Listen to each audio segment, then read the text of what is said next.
ዛሬም ከትውልደ ያሌው ጋር በአንዳንድ ርዕሰ ጉዳዮች ላይ እንወያያለን። የመወያያ ርዕሳችን የጦርነት ድባብ፣ የትብብር ድምጾችና እንዲሁም ደግሞ አቶ ልደቱ በጊዜያዊነት የሚመራው የአብሮነት ኢትዮጵያ ሚና በሚል ነው። በወቅታዊ ጉዳይም እንዲሁም ደግሞ በአጠቃላይ የአብሮነት ኢትዮጵያ ሚና ምን እንደሆነም ለመዳሰስ እንዲመቸን ነው። አንድ ውይይትም አዘጋጅተው ነበረ፣ እሱም ተላልፏል፣ ደብዳቤው ደርሶናል። ስለሱም እንነጋገራለን። በአጠቃላይ ከኛ ጋር ስለሆናችሁ ደስ ብሎናል። እንደምን ሰነበትክ ልደት? ሞገስ እንዴት ነህ? ሰላም ነህ ወይ? አመሰግናለሁ ስለ ግብዣ። እሺ፣ እኛም ሁሌም እናመሰግናለን። በጋበዝን ቁጥር ያለምንም ቅድመ ሁኔታ ስለምትተባበረን በጣም እናመሰግናለን። ወደ ፕሮግራሙ ከመግባቴ በፊት ባለፈው አንድ ሁለት ነገሮች ተከስተዋል። ከአንተ ጋር ተያይዘው አንድ መግለጫ ሁሉ አውጥተሃል። አንዱን ተወያይተንበታል። ከሆቴል ጋር ተያይዞ የተደረገውን በንግድ ባንክ እና በመንግስት ትዕዛዝ ነው እኔ ላይ ጫና ለማሳደር ያንን ያደረጉት ብለህ ሳታበቃ ገና በሳምንቱ እንደገና አልተወያየንበትም።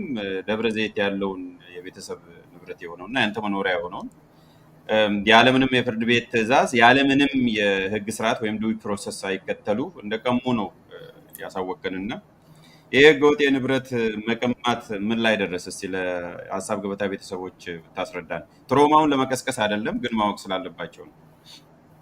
ያው ከተገለጸው ውጪ አዲስ ነገር የለም።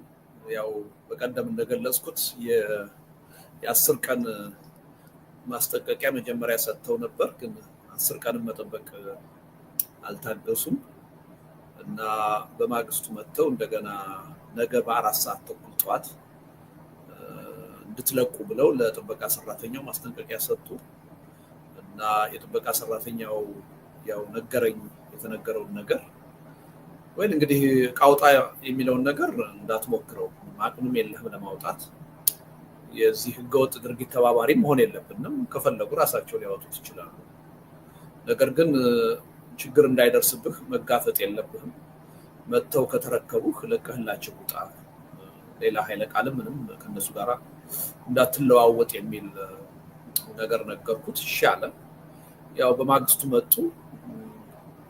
ሊለቅላቸው እሱ ፈቃደኛ ነበር፣ ግን ወስደው አሰሩት እና ቤቱንም ኦልሬዲ ተቆጣጥረውታል ፖሊሶች ማለት ነው።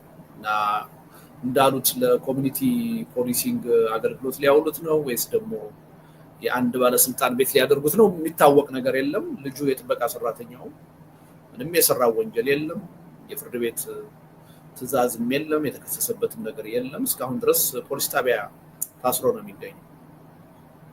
ልጁ የቤት ጥበቃ ከመሆኑ ውጪ ከዚህ ጉዳይ ጋር ምንም የሚያያይዘው ነገር አለ? ምንም ከአንተ ጋርም ከሌላም ሰርቶ አዳሪ ድሃ ሰው ምንም የሚያገናኘው ነገር የለም እኮ። ምን አረክ ብለው ነው የሚያሰሩት? ግራ እሱ በጣም ምንም ሊገባኝ ስላልቻለን ፈቃደኛ ነው ሊያስረክብ ነው። አንተም ቀድመ ነግረኸዋልና የኔንና የቤተሰቦችን የጓደኞችን ንብረትስ ምን አደረጋችሁ ብለው ነው የሚወስዱት? ምንም እኮ ምክንያት የላቸው። እንደው አትሊስት እኮ አንድን ጉዳይ ፍርድ ቤት ወስዶ እንደው በፍርድ ቤትም እንደው የይስሙላ ፍርድ ማሰጥቶ ማዘዣ አውጥቶ ለመውረስ መሞከር እኮ ያባት ነው። ይሄ ዝም ብሎ ዘረፋና ቅሚያ ነው። በኢትዮጵያ ታሪክ ተሰምቶም ታይቶም አይታወቅም። እንግዲህ ንብረት መውረስ በደርግ ጊዜ ነው የተጀመረው። ደርግ ንብረት የሚወርሰው በአዋጅ ነው የነበረው። በ27 ዓመቱ የኢህአዴግ ዘመንም ንብረታቸው የተወረሱ ሰዎች ጉዳያቸው ፍርድ ቤት እየሄደ በፍርድ ቤት ውሳኔ ተገቢም ይሁን አይሁን ሲወረስ ነው የምናውቀው። የአሁኑ በታሪካችን አይተናናቅም። ከአንድ መንግስት ሊጠበቅ የማይችል ድርጊት ነው እየተፈጸመ ያለው እና ልጁንም ለምን አሰሩት ብትለኝ ምን መልስ ይኖረኛል ብለህ ነው? ምንም እኮ እንኳን ለአንተ ለህግ ባለሙያ መልስ ስለሌለው ነው እኮ ሞክሬ አስቤ አልገባ ሲለኝ ነው የጠየቁት። እና የጊልት ባይ አሶሲዬሽን የለም፣ ኮሌክቲቭ ፓኒሽመንት እንዳትልም ፖለቲካ ውስጥም የለም፣ ጦርነት አይደለም ያለው፣ ዘመቻ አይደለም። እና ቤት አንድ ተራ ዜጋ ቤት የሚጠብቅ ሰርቶ አዳሪ ላባደር አስረክባለሁ ብሎ ደግሞ ከተዘጋጀና እንዳውም ቀድማ 4 ሰዓት በፊት አስረክባቸው እናውጣ ብለህ ካደረግ በምንም ስትሬች ኦፍ ኢማጂኔሽን የሚጣበቅ ነገር ስላልሆነ ለዛ ነው ያነሳው። ከዛ በፊትም እኮ ሞገስ ላሊበላ ያለውን ሎጂ 2 ዓመት እኮ አልፎታል። የፋኖ የትጥቅ ትግል ከጀመረ ጊዜ ጀምሮ ያለምንም ጥያቄ ፈቃድ ገብተው ምሽግና ካምፕ ካደረጉት እኮ 2 ዓመት ሆኗል። ያው ሌላ ትርጉም እንዳይሰጡት በሚል ሁኔታዎች በቅርብ ጊዜ ይቀየራሉ ብለን አላወራነውም እንጂ ከወረሱት እኮ 2 ዓመት ሆኖታል።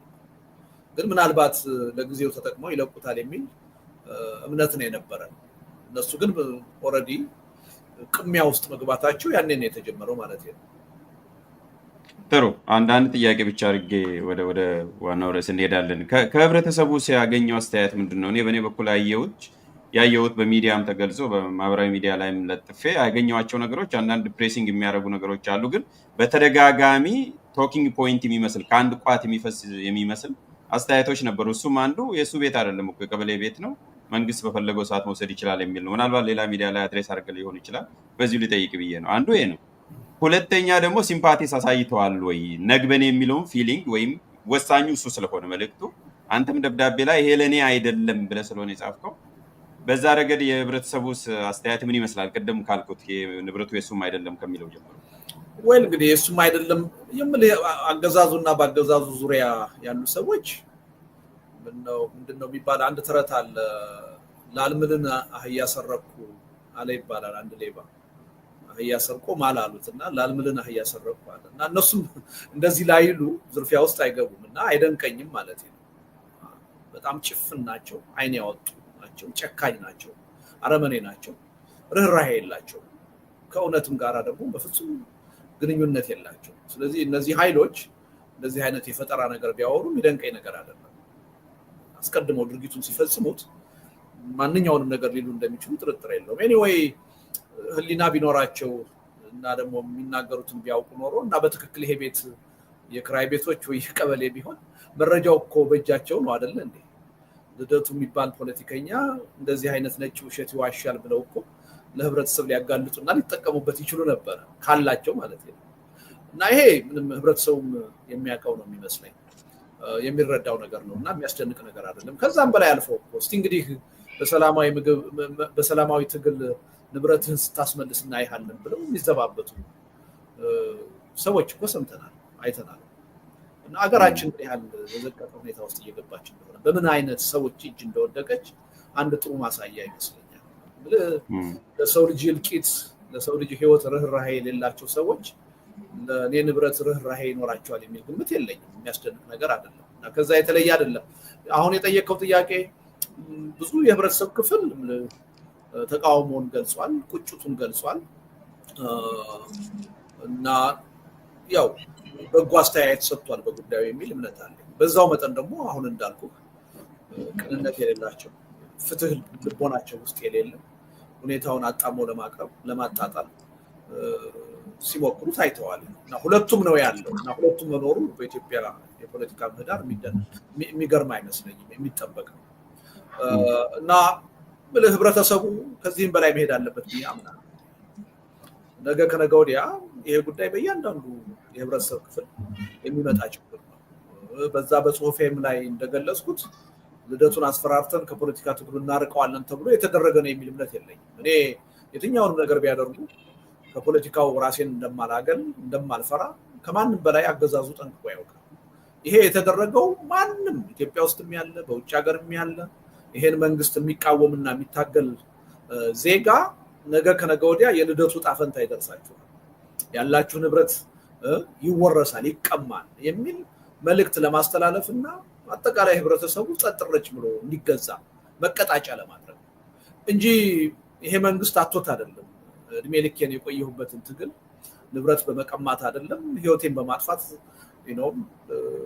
በመሞከር ሊያስቆመኝ እንደማይችል ያውቀዋል እና ህብረተሰቡ ከዚህም በላይ ወደ ተግባር እንቅስቃሴ ካልገባ በቃ አንድ ቦታ ላይ ይሄን አገዛዝ በቃ ማለት የማይችል ከሆነ ነገ ከነገ ወዲያ ሁላችንም እየጮህን የግፍ አገዛዙን ይቀጥላል እና ወደ ተግባር መምጣት ያስፈልጋል። ከቃል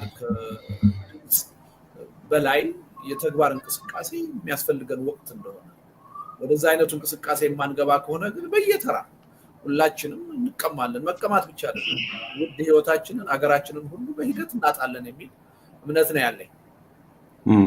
አዎ የበሬዎቹ ታሪክም እየተደገመ ነው፣ ተራ በተራ እየተበላን። እንደው ከፖለቲካ ላይ ያይዘውና መሸጋገሪያ እንዲሆነን አሁን አንድምታውን ከኢትዮጵያ ፖለቲካ ጋር ሰው አንድን ነገር የሚቃወመው ወይም ከፍትህ ጎን የሚቆመው በሶስት ምክንያቶች ናቸው ደረጃዎች። አንደኛው በፍራተርኒቲ የምንለው አይደለም፣ ያንተ ህመም የኔ ህመም ነው፣ ወንድሜ ነው፣ አንድ ላይ በጋራ የጋራ እጣ ፈንታችን የጋራ ነው የሚል ነው። እሱ እንኳን ባይኖር ሁለተኛው ሶሊዳሪቲ የምንለው ነው። እሱ ፍትህ ሲጓደል አብረን እንቁም፣ ትክክል አይደለም መካሄዱ የሚል ነው። እሱ እንኳን ባይሆን ሶስተኛው ነው ነግበኔ ማለት ሰልፍ ኢንተረስት ነው። ዛሬ አንተ ላይ ሲደርስና ዝም ካልኩ ነገ እኔ ላይ ተመሳሳይ ችግር ሲደርስ ብቻዬን ነው የምቆመው ከሚል ነው። ይሄ ከሰልፍ ኢንተረስት አንጻር ነው ፍልስፍናውና አሁን ያለው ኢትዮጵያ ፖለቲካ ባህል ቢያንስ በነግበኔ ራሱ የሚታሽና የሚታይ ነው ወይ ልደት? እኔ በጣም ስለምጠራጠር ነው ነግበኔን ራሱ በደንብ አድርገን የምንወስድ የምንተገብር ስላልመሰለኝ ነው። እውነት ነው። አሁን እያልኩ ያለሁት እሱን ነው። ሁልጊዜ በሰዎች ላይ የሚሆነው ነገር እዛው ሰዎቹ ላይ የሚቆም ነው የሚመስለን። ነገ ከነገ ወዲያ ወደኛ የሚመጣ መሆኑን አይገባንም እና ይሄው ጦርነት ይሄ አገዛዝ ከመጣ በኋላ ሲፈጠር አንድ አካባቢ ነው የነበረው። አሁን አብዛኛውን የሀገሪቱን አካባቢ እያዳረሰው ነው። አንድ ቦታ ላይ ሲፈጠር ጦርነት፣ አንድ ህዝብ ላይ ግፍ ሲፈጸም፣ የተወሰኑ ዜጎች ላይ ግፍ ሲፈጸም፣ የሰብአዊ መብት ጥሰት ሲደርስ ይሄ ነገር የሁላችን ጉዳይ ነው፣ ሁላችንን የሚመለከት ነው የሚል እንቅስቃሴ ብናደርግ ኖሮ ባለበት ይቆም ነበረ። ነገር ግን ይሄን ባለማለታችን ይኸው አገሩን እያዳረሰው ነው፣ ሁላችንንም እያዳረሰ ነው። ከዚህም በላይ በፍጥነት ይሄዳል። በዚሁ አመለካከታችን የምንቀጥል ከሆነ ነግበኔ የማንል ከሆነ ከዚህም በላይ በፍጥነት ሄዶ አጠቃላይ ህልውናችንን መፈታተኑ የሚቀር አይመስለኝም። መልካም እንግዲህ እግረ መንገዱንም ተራ በተራ እየበላን ያለው ሰዓት ጦርነት ነው። ጦርነት ስንል ደግሞ አዲስ ጦርነት እየመጣ ነው ስንል አሁን ጦርነት የለም እያልኩ አይደለም። በሁሉም በከፊል የኢትዮጵያ ክፍሎች ክልል ያላልኩት ሰፊ ስለሆነ ነው። በኢትዮጵያ ክፍሎች ጦርነት እየተካሄደ ነው ያለው። ኦሮሚያ ላይ 6 ዓመት አልፎታል። አማራ ላይ ከተጀመረ አማራ ክልል ላይ 2 ዓመት አልፎታል። ከፕሪቶሪያ እንኳን ተምረናል እንዳንል በማግስቱ 3 ወር ነው 4 ወር ነው ፕሪቶሪያ ኖቬምበር ላይ ተፈራርመን ሚያዝያ ላይ ነው ሙሉ ጦርነት አማራ ክልል ላይ የተጀመረው እና ይሄንን ስናይ በዚህ ላይ እንደገና ደግሞ ሌላ ምናልባትም ከትግራይ ጋር ወደ ጦርነት የመግባት እድሉ ሰፊ ነው የሚል ግምት አለ። አንተ ከዚህ በፊትም ጽፈሃል ቀድሞ 2 ወር በፊት። ግን አሁን አብዛኞቹ የጦርነት ዋዜማ ላይ ነው ያለነው፣ ድባብ ውስጥ ነው ያለነው የሚል ነው።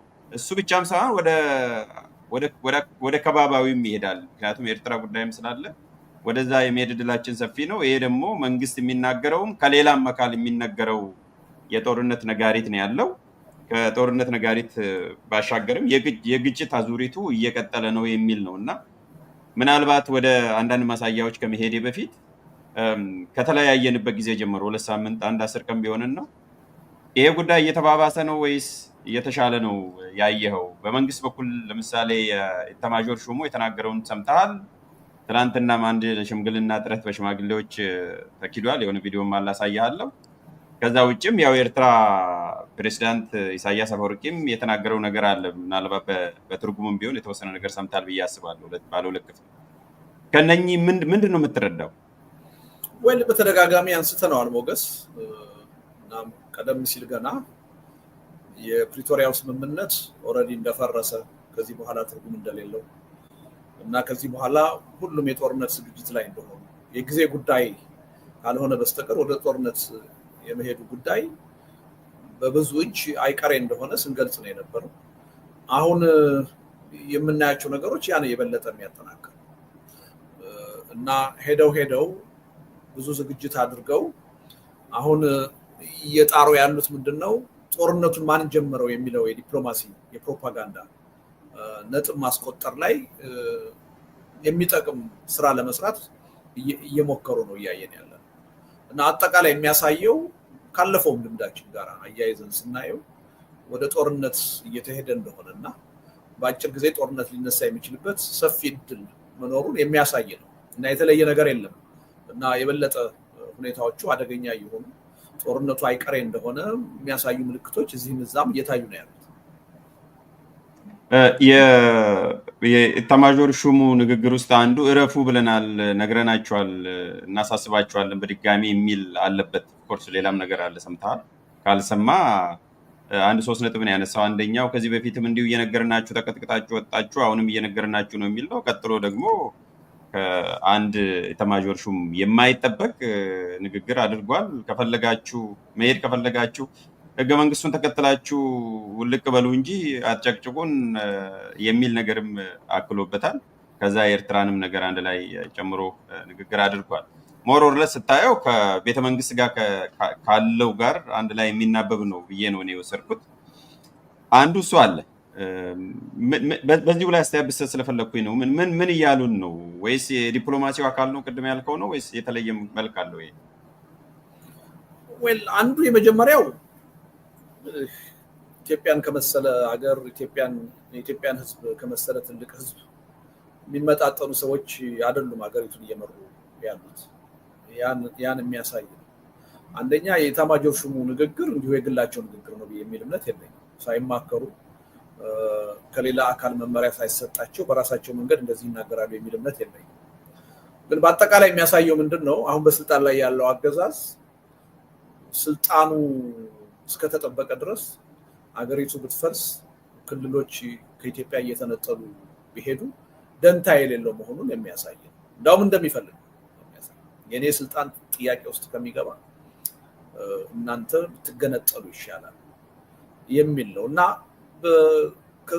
የሀገር ህልውናን ጉዳይ የሀገር ሉዓላዊነትን ጉዳይ ከራስ የፖለቲካ ስልጣን በታች አድርጎ የሚያይ አገዛዝ በስልጣን ላይ እንዳለ ነው የምናየው።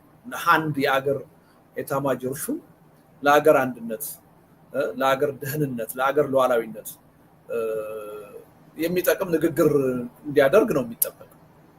አንድ ኤታማዦር ሹም ወጥቶ በአደባባይ መሄድ ትችላላችሁ ብሎ አንድን ትልቅ ክልልና ህዝብ በዚህ ደረጃ መናገር በአጠቃላይ ኢትዮጵያውያን በምን አይነት አደገኛ ሁኔታ ላይ እንዳለን፣ አስቸጋሪ ሁኔታ ላይ እንዳለን አንድ ጥሩ ማሳያ ነው እና ለዚህ አንደኛ የኢትዮጵያ ህዝብ ራሱን መጠየቅ ያለበት ይመስለኛል። ኢትዮጵያን የሚያክል ነው፣ በተለይ በሚሊታሪ ደግሞ የአድዋ ድል ባለቤት የሆነች አገር፣ በዓለም ትልቅ ታሪክ ያላት ሀገር በእንዲህ አይነት ሰው ኤታማዦር ሹም ሆኖ የሚመራት አገር ለምንድን ነው የሆነችው የሚለውን ሁላችንም ራሳችንን መጠየቅ ያለብን ይመስለኛል። ህወሓት ወይም የቀድሞው ኢህአዴግ ይሄ ሰውዬ በሚናገረው ንግግር መከፋት ያለባቸው አይመስለኝም። እንደዚህ አይነት ሰዎች እዚህ ቦታ መቀመጥ ከማንም በላይ ዋናው ተጠያቂ 27 ዓመቱ አገዛዝ ነው። የሀገር ፍቅር፣ እውቀት፣ ልምድ ያላቸውን ሰዎች ሳይሆን ለራሱ የፖለቲካ ጥቅም ይጠቅሙኛል እሺ ባዮች ናቸው ያላቸውን ሰዎች እየሰበሰበ እየሾመ ነው አገሪቱን ለእንዲህ አይነት አደጋ የዳረጋት እና የሚያሳዝን ነው እና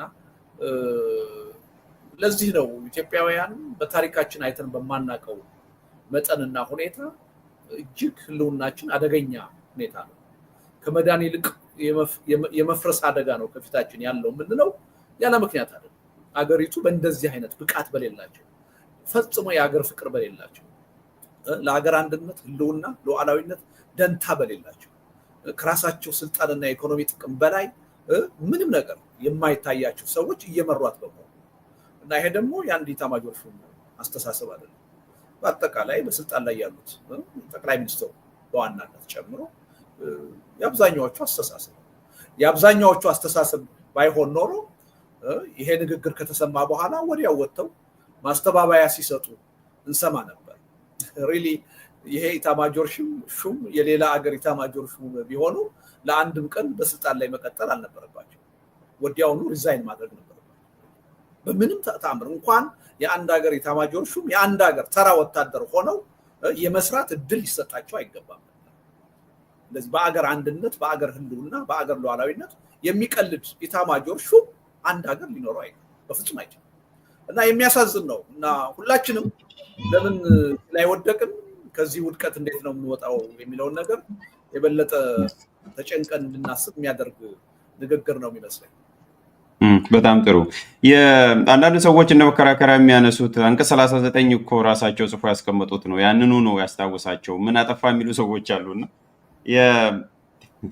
ይሄኛውን እንዴት ነው የምትመለከተው? አሁን እንደ መከራከሪያ ታየዋለህ ወይ? ምክንያቱም እኛ እንደ ኤታማዦር ሹም አንድ ፖለቲካ ፓርቲ ብል ምንም ችግር የለውም እኮ አንተም አትረግመውም መተህ በቃ እንደዚህ ነው እኛ የተቋቋምነው ለትግራይ ኢንዲፔንደንስ ለኦሮሚያ ኢንዲፔንደንስ ነው ቢሉ በተወሰነ ደረጃ ትረዳዋል አይደል? ፖለቲካ ፓርቲ ወይ ንቅናቄ ስለሆነ። አሁን የምናወራው ኢትዮጵያን አንድነትና ሉዓላዊነት የሚጠብቅ ኤታማዦር ሹም ስለሆነ ነው አስተያየት እየሰጠን ያለ ነው እና አንቀጽ 39 በመኖሩ የኤታማዦር ሹም ይህንን ንግግር ከመናገራቸው ኤግዞነሬት ያደርጋል፣ ነፃ ያደርጋቸዋል።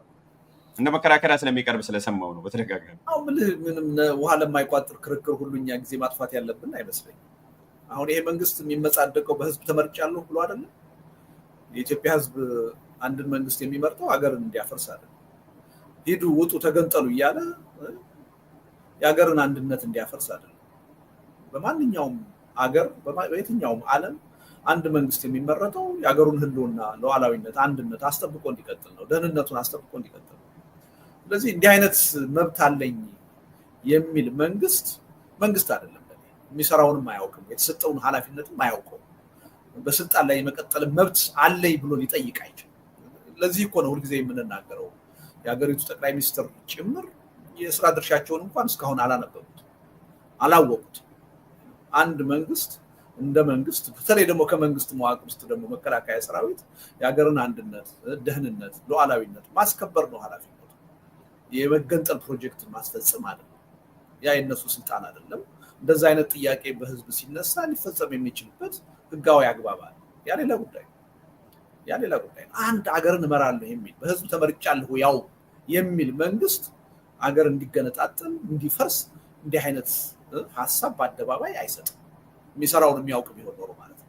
ለሀገርና ለህዝብ ጥቅም የሚቆረቆር ቢሆን ኖሮ እና ምልህ የትኛውንም አይነት ማስተባበያ ደጋፊዎቻቸው ሊሰጡ ይችላሉ። እነሱን እንዲሁ ዝም ብለን ንቀን ማለፍ ነው እንጂ በእነሱ መጠን እየወረድን መነጋገሩ ጥቅም ያለው አይመስለኝም። በጣም ጥሩ። እሺ እኔም በዚሁ እንትን አደርገዋለሁ። እኔ አስተያየቴን ከዚህ በፊትም ሰጥቻለሁ። የፖለቲካል ኮሬክትነስም አስፈላጊ ነው። አንደኛው ኢቭን ቢሆን ራሱ አንደኛ። ሁለተኛ በኢትዮጵያ ታሪክም እኔ ሰምቼ አላውቅም። አንተ የበለጠ ታውቃለህ ከኔ የበለጠ ኢትዮጵያ ኤታማዦር ሹም የሆኑት እስከ ቅርብ ጊዜ ድረስ በኢህአዴግ በነበረበት ዘመንም ቢሆን ሀገር መከላከያ ኃላፊ ሆኖ ወታደር ሆኖ ራሱ ተራ ወታደር ሆኖ ቅድም እንዳልከው ፖለቲከኞች እንኳን እናፍርስ ብሎ ቢስማሙ የመጨረሻው እየተዋጋ የሚሞተው ወታደር ነው እንጂ ከፈለጋችሁ ተከፋፈሉና ቅርጫ አድርጓት አይልም። አንደኛው እሱ ነው። መከራከሪያ የማይሆነው የሀገሩን እኮ መውረድ ነው። ምን ያህል ፖለቲካችን እየዘቀጠ እንደሆነ በምን አይነት እጅ ላይ እንደወደቅን ትልቅ ማሳያ እኮ ነው። ሞገስ በደርግ ጊዜ ኮሎኔል መንግስቱ የመጨረሻ ሰዓታቸው አካባቢ የትግራይ ህዝብ የሚከፍለው ታክስ ለተማሪዎች ደብተርና እርሳስ እንኳን አይሸፍንም ብለው በመናገራቸው ምን ያህል ቁጣ በህዝብ ውስጥ እንደተፈጠረን ያስታውሳል። እንዴት እንደዚህ አይነት ነውረኛ ንግግር የአንድ ሀገር መሪ ይናገራል? አንድን ህዝብ በበጀት ምክንያት እንዴት እንደዚህ ይተቻል ተብሎ ትልቅ ተቃውሞ ነው የነበረው። አንተም የምታስታውስ ይመስለኛል። ለምሳሌ በቅንጅት ወቅት አንድ የቅንጅት አመራር ናቸው የሚባሉ ሰው ወደ መጣችሁበት ሂዱ ብለው እንግዲህ ያው ኢህአዴግን ነው ወይም ቲፒኤልኤፍ ነው ተብሎ ተተርጉሞ በትርጉም ነው በቀጥታ አልተናገሩ ወደ መጣችሁበት ሂዱ አሉ ተብሎ ምን ያህል ህዝባዊ ቁጣ ነው የተፈጠረው። አገዛዙ ራሱ ያን እንዴት አድርጎ ነው ለፕሮፓጋንዳ የተጠቀመው። እና ብዙ ነውሮች አሁን ነውርነታቸው ቀርቶ በቃ የተለመዱ ኖርም ሆነዋል። የሚያሳዝን ነው። አለማምደውናል። ከቃላት በላይ ከንግግር በላይ እኮ ሞትን፣ ጭካኔን እኮ ያለማመደ ስርዓት አገዛዝ ነው ያለን እና አይደንቅም ማለት ነው። እና በጣም የዘቀጠ ሁኔታ ውስጥ ነው ያለን። እሺ መልካም። ምንም ይሁን ምን አሁን ባለው አደረጃጀትም ህገ መንግስትም ፖለቲካል ኦርደርም ይሁን ወታደር እኔ እንደ ሞገስ የምረዳው እየተዋጋ ነው። ምናልባት ቀብሩ ላይ ራሱ ኢትዮጵያን አንድነት ለማስጠበቅ እየተዋጋው ተዋደኩ መስዋዕት ሆንኩ ተብሎ ነው ሊጻፍለት የሚገባው ወታደር እንጂ ፊት ለፊት መጥቶ ጭራሽ ጥርግ ለምን አትሉም ይላል ብዬ አልጠብቅም። በፖለቲካል ኮሬክትነስም በሰብስታንስም ቢሆን የሽምግልናውን ቅድም ስንነጋገር ነበርና የተወሰማው ብዬ ነው። ይሄ ነው ሽማግሌዎችም ካሉት ላይ የተወሰደ ነው። የጊዜያዊ አስተዳደሩም የትግራይ ህዝብ ጦርነት አይፈልግም፣ እኛ ልማት ነው የምንፈልገው፣ ደቋል፣ መልሶ ግንባታን ነው፣ የተፈናቀሉት ወደ ቦታ እንዲመለሱ ነው የምንፈልገው፣ ቢያንስ እኔ በስልጣን እያለሁ እኔ እያየው ወደ ጦርነት የምንገባበት ምክንያት አይኖርም የሚል ነው ከዚች ቪዲዮ ላይ የምንረዳው። ይሄንን የሽማግሌዎችን ተማጽኖ እንበለው ወይም ደግሞ መልእክት እንዴት ታየዋለህ? ከእንትኑ ባሻገር ከዲፕሎማሲያዊ ባሻገር በይዘት ደረጃ ማለት ነው። ያው ሁልጊዜ አንተም ጋር የተነጋገርን ይመስለኛል። ጦርነት አፍጥጦ እየመጣ ነው። ይህን ጦርነት በምንችለው አቅም ሁሉ ተረባርበን እንዳይነሳ ማድረግ ማስቆም ይገባናል። ለዚህ ሁሉም የህብረተሰብ ክፍል የራሱን ጥረት ማድረግ አለበት እያልኩ እናገራለሁ እና ይሄን የሚናገር ሰው ሽማግሌዎች ጦርነት ይቁም ብለው ሲናገሩ ልቃወም አልችልም። እንዳውም መደገፍ ነው ያለበት። የበለጠ እንዳውም ብዙ ሽማግሌዎች እንዲህ አይነት ጥረት ማድረግ አለባቸው ብዬ ነው። ግን ጥያቄው እሱ አይደለም። ሽምግልናው የፖለቲካ እጅ ካለበት ለፕሮፓጋንዳ ለዲፕሎማሲ መጠቀሚያ ተብሎ ጥቅም ላይ የሚውል ከሆነ ግን የሽምግልና ጉዳይ አይደለም የሚሆነው፣ የእውነት አይደለም የሚሆነው፣ የገጸ ባህሪዎች ትዕይንት ነው የሚሆነው፣ ተውኔት ነው። ኢትዮጵያ ውስጥ አሁን በብዛት የምናየው ነገር ይሄ ያለፈው ጦርነትም አይተናል፣ ከዛም በኋላ አይተናል። እና ሽምግልናን በጣም ያረከሰ የፖለቲካ መጠቀሚያ የማድረግ እንቅስቃሴ ነው እያየን ያለ እና በዚህ ረገድ የሚደረግ የሽምግልና እንቅስቃሴ ብዙም ፋይዳ ያለው አይመስለኝም። ቅድም እንዳልኩ ወይ የዲፕሎማሲ ወይ የፕሮፓጋንዳ ነጥብ ለማስቆጠር ካልሆነ በስተቀር መሬት ላይ ሊያመጣ የሚችለው ለውጥ የለም። ስለዚህ አባቶች ራሳቸውን ከፖለቲካ ጣልቃ ገብነት ከፖለቲካ ሚሽን ነፃ አድርገው እንደዚህ አይነቱን ነገር ሊፈጽሙት ይገባል የሚል እምነት አለ። አሁን ግን እየሆነ ያለው እንደዛ አይመስለኝም።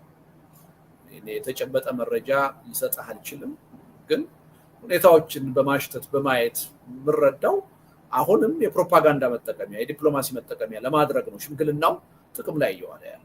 በሀቅ ከልብ ጦርነትን ለማስቀረት በማሰብ አይመስለኝም። እና እነዚህም ሽማግሌዎች ለኢትዮጵያ ሕዝብ ወጥተው ከፖለቲካ እጅ ከመንግስት ተልእኮ ውጪ መሆናቸውን ለህብረተሰቡ ማሳየት አለባቸው። ከልባቸው ሰላም እንዲመጣ እየፈለጉና እየጣሩ ከሆነ የሚል እምነት አለ። ከዛ ውጭ ግን ካለፈው ከ2 ዓመት በፊት ሲደረግ ከታየው የሽምግልና ቲያትር የተለየ ሚና ያለው አይመስለኝም። የጦርነቱን የበለጠ አይቀሬነት ማሳያ ከመሆን አልፎ ጦርነቱን ለማስቀረት ምንም አስተዋጽኦ ይኖረዋል የሚል እምነት የለኝም። ስለዚህ አባቶችም መጠቀሚያ ከመሆኑ ወጥተው ሽምግልና መቀለጃ አይደለም፣ ለኢትዮጵያ ህዝብ ነፃ መሆናቸውን ገለልተኛ መሆናቸውን ማሳየት መቻል አለባቸው። በዛ ደረጃ የሚካሄድ ሽምግልና መደገፍ ያለበት ነው፣ መበረታታት ያለበት ነው፣ የበለጠ ተጠናክሮ መቀጠል ያለበት ነው በሁለቱም ወገን። ከዛ ውጭ ግን ለፖለቲካ ጥቅም፣ ለዲፕሎማሲ ጥቅም፣ ለፕሮፓጋንዳ ጥቅም ሽምግልናን መጠቀምም ሽማግሌዎች የዛ መሳሪያ ሆነው መገኘታቸውም ተገቢ ነው የሚል እምነት የለኝም። ትልቅ በሀገርና በህዝብ ላይ የሚፈጸም በደል ነው፣ ወንጀል ነው የሚል እምነት ነው ያለው። በሽምግልና ስም የፖለቲካ ኃይሎች የፕሮፓጋንዳ የዲፕሎማሲ መጠቀሚያ መሆን ትልቅ በህዝብ ላይ የሚፈጸም በሀገር ላይ የሚፈጸም ወንጀል ነው የሚል እምነት አለኝ። ከዚህ ወንጀል ነፃ መሆናቸውን በሽምግልና የሚላኩ ሰዎች ማረጋገጥ አለባቸው። የሽምግልናው ፍላጎት ከራሳቸው የመነጨ ብቻ መሆኑ የፖለቲካ አጀንዳ መጠቀሚያ አለመሆኑን ለህብረተሰብ በደንብ ማረጋገጥ ያለባቸው ይመስለኛል። እና እኔ ባለኝ መረጃና መረዳት ከዛ የተሻለና የጸዳ የሽምግልና እንቅስቃሴ አሁን እየተደረገ መስሎ አልታየኝም።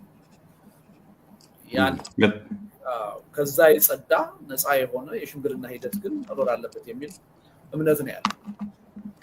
በይዘት ደረጃ ጥሩ ነው፣ የሚበረታታ ነው ያካሄዱ ጉዳይ ነው። የአንዳንዶቹ እንዳውም ከዚህ በፊት የነበረው ጦርነት መነሳት በፊት ተመሳሳይ ሽምግልና ሙከራ ተደርጎ ነበረ። አንተ እንዳውም ከኔ የበለጠም የተሻለ ታውቃለህ ያን ኢንፎርሜሽን ስለሚኖር። ከዛ የተለየ አይደለም። አሁንም ቢሆን የሞራል የበላይነት ለማግኘት ነው ጥረት እየተደረገ ያለው። ታሪክ ራሱን እየደገመ ነው ብለው ፓራሌል ድሮ የሚያደርጉ ወይም ደግሞ የታሪካዊ ንጽጽር የሚያደርጉ ሰዎችም አሉ። እሱንም በሚዲያ ላይ በየቦታው ዳሰሳ ሳደርግ የተገነዘብኩት ጉዳይ ስለሆነ ነው የምጨምርልህ። በአንተ እይታ የአሁኑ በመሰረታዊነት ልዩነት አለው ብለን የምታስበው ወይስ ሁኔታው ተመሳሳይ ነው? ያን ነው ራሱ እየደገመ ያለው ብለን የምትረዳው? እኔ ተመሳሳይ ነገር ነው ያየው ያሉት ከዚህ ጀርባ የመንግስት ፈቃድ ይሁንታ እና ተልእኮ እንዳለ የሚያሳዩ ብዙ ነገሮች አሉ እና ይሄን ማጥራት ከቻሉ ሽማግሌዎቹ ሚና ይኖራቸዋል የሚል እምነት አለኝ ህዝቡን ሊደግፋቸው ይገባል የሚል እምነት አለኝ ግን አይመስለኝም አሁንም መንግስት ነው ሁሉ ነገር ያመቻቸ ያለው እስቲ በአደባባይ ወጥተው ይንገሩን አሁን እነዚህ ሰዎች በቻርተር ወደ መቀሌ ሲሄዱ ትራንስፖርቱን ማን ይሸፍናል ወጪውን ማን ይሸፍናል ይንገሩን እስቲ ኦኬ ኢኒሺዬቲቭ ተነሳሽነቱን ማን ነው የጀመረው በነፃ ህሊና ራሳቸው ሽማግሌዎቹ ያመነጩት ሐሳብ ነው ወጪውንም ህብረተሰብ ወይም ራሳቸው አዋጣው የሸፈኑት ነው ወይም ነፃ ወይም ገለልተኛ የሚባል መንግስታዊ ያልሆነ ተቋም የሸፈነው ነው ለሰላም ፍላጎት ያለው እነዚህ ነገሮች ሁሉ ወጥተው በአደባባይ ማጽዳት አለባቸው አለበለዚያ የመንግስት ተልእኮ ተይዞ የሚሰራ ስራ በደል ነው የትም አያደርስም ትልቅ ወንጀል ነው የሚል እምነት ነው ያለው ስለዚህ እውነት ከልባቸው የሽምግልና ሚና እንዲኖራቸው ከፈለጉ አሁን ያልኳቸው ጥያቄዎች በአደባባይ ወጥተው ማጥራት አለባቸው የመንግስት ተልእኮ የፓርቲ ተልእኮ የሌለባቸው መሆኑን ከልባቸው በመነጨ ከሰላም ፍለጋ ብቻ በመነጨ የሚያደርጉት እንቅስቃሴ መሆኑን ለሁላችንም ማሳየት አለባቸው ያኔ ሁላችንም እንደግፋቸዋለን ሁላችንም ምክንያቱም ጠቃሚ ነገር ነው የሚል እምነት አለ ጦርነት እንዲቀር ነው ስለዚህ መንግስት ራሱ አሸማግሉን ብሎ ቢልክስ ራሱ ጥሩ ነጥብ ነው መንግስት ራሱ አሸማግሉን ብሎ ቢልክስ አሸማግሉ ይባላል ካልፈለገ ጦርነቱን ሽማግሌ መላክ ማያስፈልግ ጦርነቱ እንዳይነሳ ለማድረግ የሚያስችል በጣም ብዙ መንገዶች አሉ መንግስት ምንም ምክንያት አያስፈልገው ጦርነት ካልፈለገ በተለይ የኢትዮጵያ መንግስት ፌደራል ደረጃ ያለው የኢትዮጵያ መንግስት ጦርነት እንዳይነሳ ኢትዮጵያ ውስጥ ከፈለገ ያን ለማድረግ የሚያስችሉት ብዙ እድሎች አሉ ትልቁ ችግር ጦርነትን ራሱ ይፈልጋል መሆኑ በጦርነት ተጠቀማለሁ ብሎ የሚያስብ ኃይል በመሆኑ ኢቭን መንግስት ሳይፈልግ ሌሎች ተቃዋሚና ታጣቂ ኃይሎች ጦርነት ቢፈልጉ እንኳን መንግስት ያን ጦርነት የማስቀረት እድል አለ ትልቅ ሌቨሬጅ አለ ግን ምናየው እንደሱ አይደለም ሰበብ እየፈጠሩ ጦርነትን ማስነሳት በጦርነት አንበርክኬ እገዛለሁ ብሎ የማሰብ አመለካከት ነው ምናየው እና አሁን እየተፈለገች ያለችው አንዲት ነጥብ ነች ለኔ አይነቱ የፖለቲከኛ ሰው በጣም ቀላል አንዲት ነጥብ ነች ጦርነቱን ማን ጀመረው የሚለው ጉዳይ ወደፊት በዲፕሎማሲ ረገድ በፕሮፓጋንዳ ረገድ ትልቅ ጠቀሜታ አለው ስለዚህ እንደምንም ብለን ጦርነቱን እንዳልፈለግን መስለን መታየት አለ ጦርነቱ የተጀመረው በእኛ ፍላጎት ሳይሆን በሌሎች ፍላጎት ነው የሚለውን ማሳየት አለብን እቺን ነጥብ ማስቆጠር አለብን የሚል ርብርብ ነው ቲያትር ነው ማለት ለዚህ ይሄ የፕሮፓጋንዳ የዲፕሎማሲ እንቅስቃሴ ነው እንጂ የሽምግልና እንቅስቃሴ ነው ልለው አልችልም ስለዚህ አባቶች የአገር ሽማግሌዎች እውነትም ሽማግሌ ሆነው በኢትዮጵያ ታሪክ ወደፊት መመስገን መቀጠል ካለባቸው ይሄን እውነት አወጥተው ማጥራት አለባቸው እቺን የጠየቋት ጥያቄ አትሊስት ይመልሱ ማን ነው ሐሳቡን መጀመሪያ ያመነጨው ስብስቡን እንዴት ነው የተፈጠረው ማን ነው ስብስቡን የፈጠረው የዚህን ስብስብ ወጪ አሁን ማን ነው የሸፈነው የፍላይቱን ወጪ ማን ሸፈነ የሆቴሉን ወጪ ማን ሸፈነ ይነገረን እስቲ በዛ መልኩ ትራንስፓረንት ሆኖ ከቀረቡ የሁላችንም ድጋፍ ይኖራቸው ካልሆነ ግን ከስርዓቱ ተለይተው አይታዩ ከስርዓቱም በላይ መወገዝ አለባቸው ትልቅ ወንጀል በሽምግልና ስም እንደዚህ አይነት ነገር ማለት በጣም ጥሩ የመጨረሻ በውይይት ሁለቱ ማለት ነው ህወሓትና ብልጽግና ወይም መንግስት ችግራቸውን ወይ የፖለቲካ ልዩነታቸውን የመፍታት የመጨረሻ እድል አላቸው ብለህ ታስባለህ ቅድም ስለጀመርከው ነው ሁለቱም አላቸው የበለጠ እድል ያለው ደግሞ መንግስት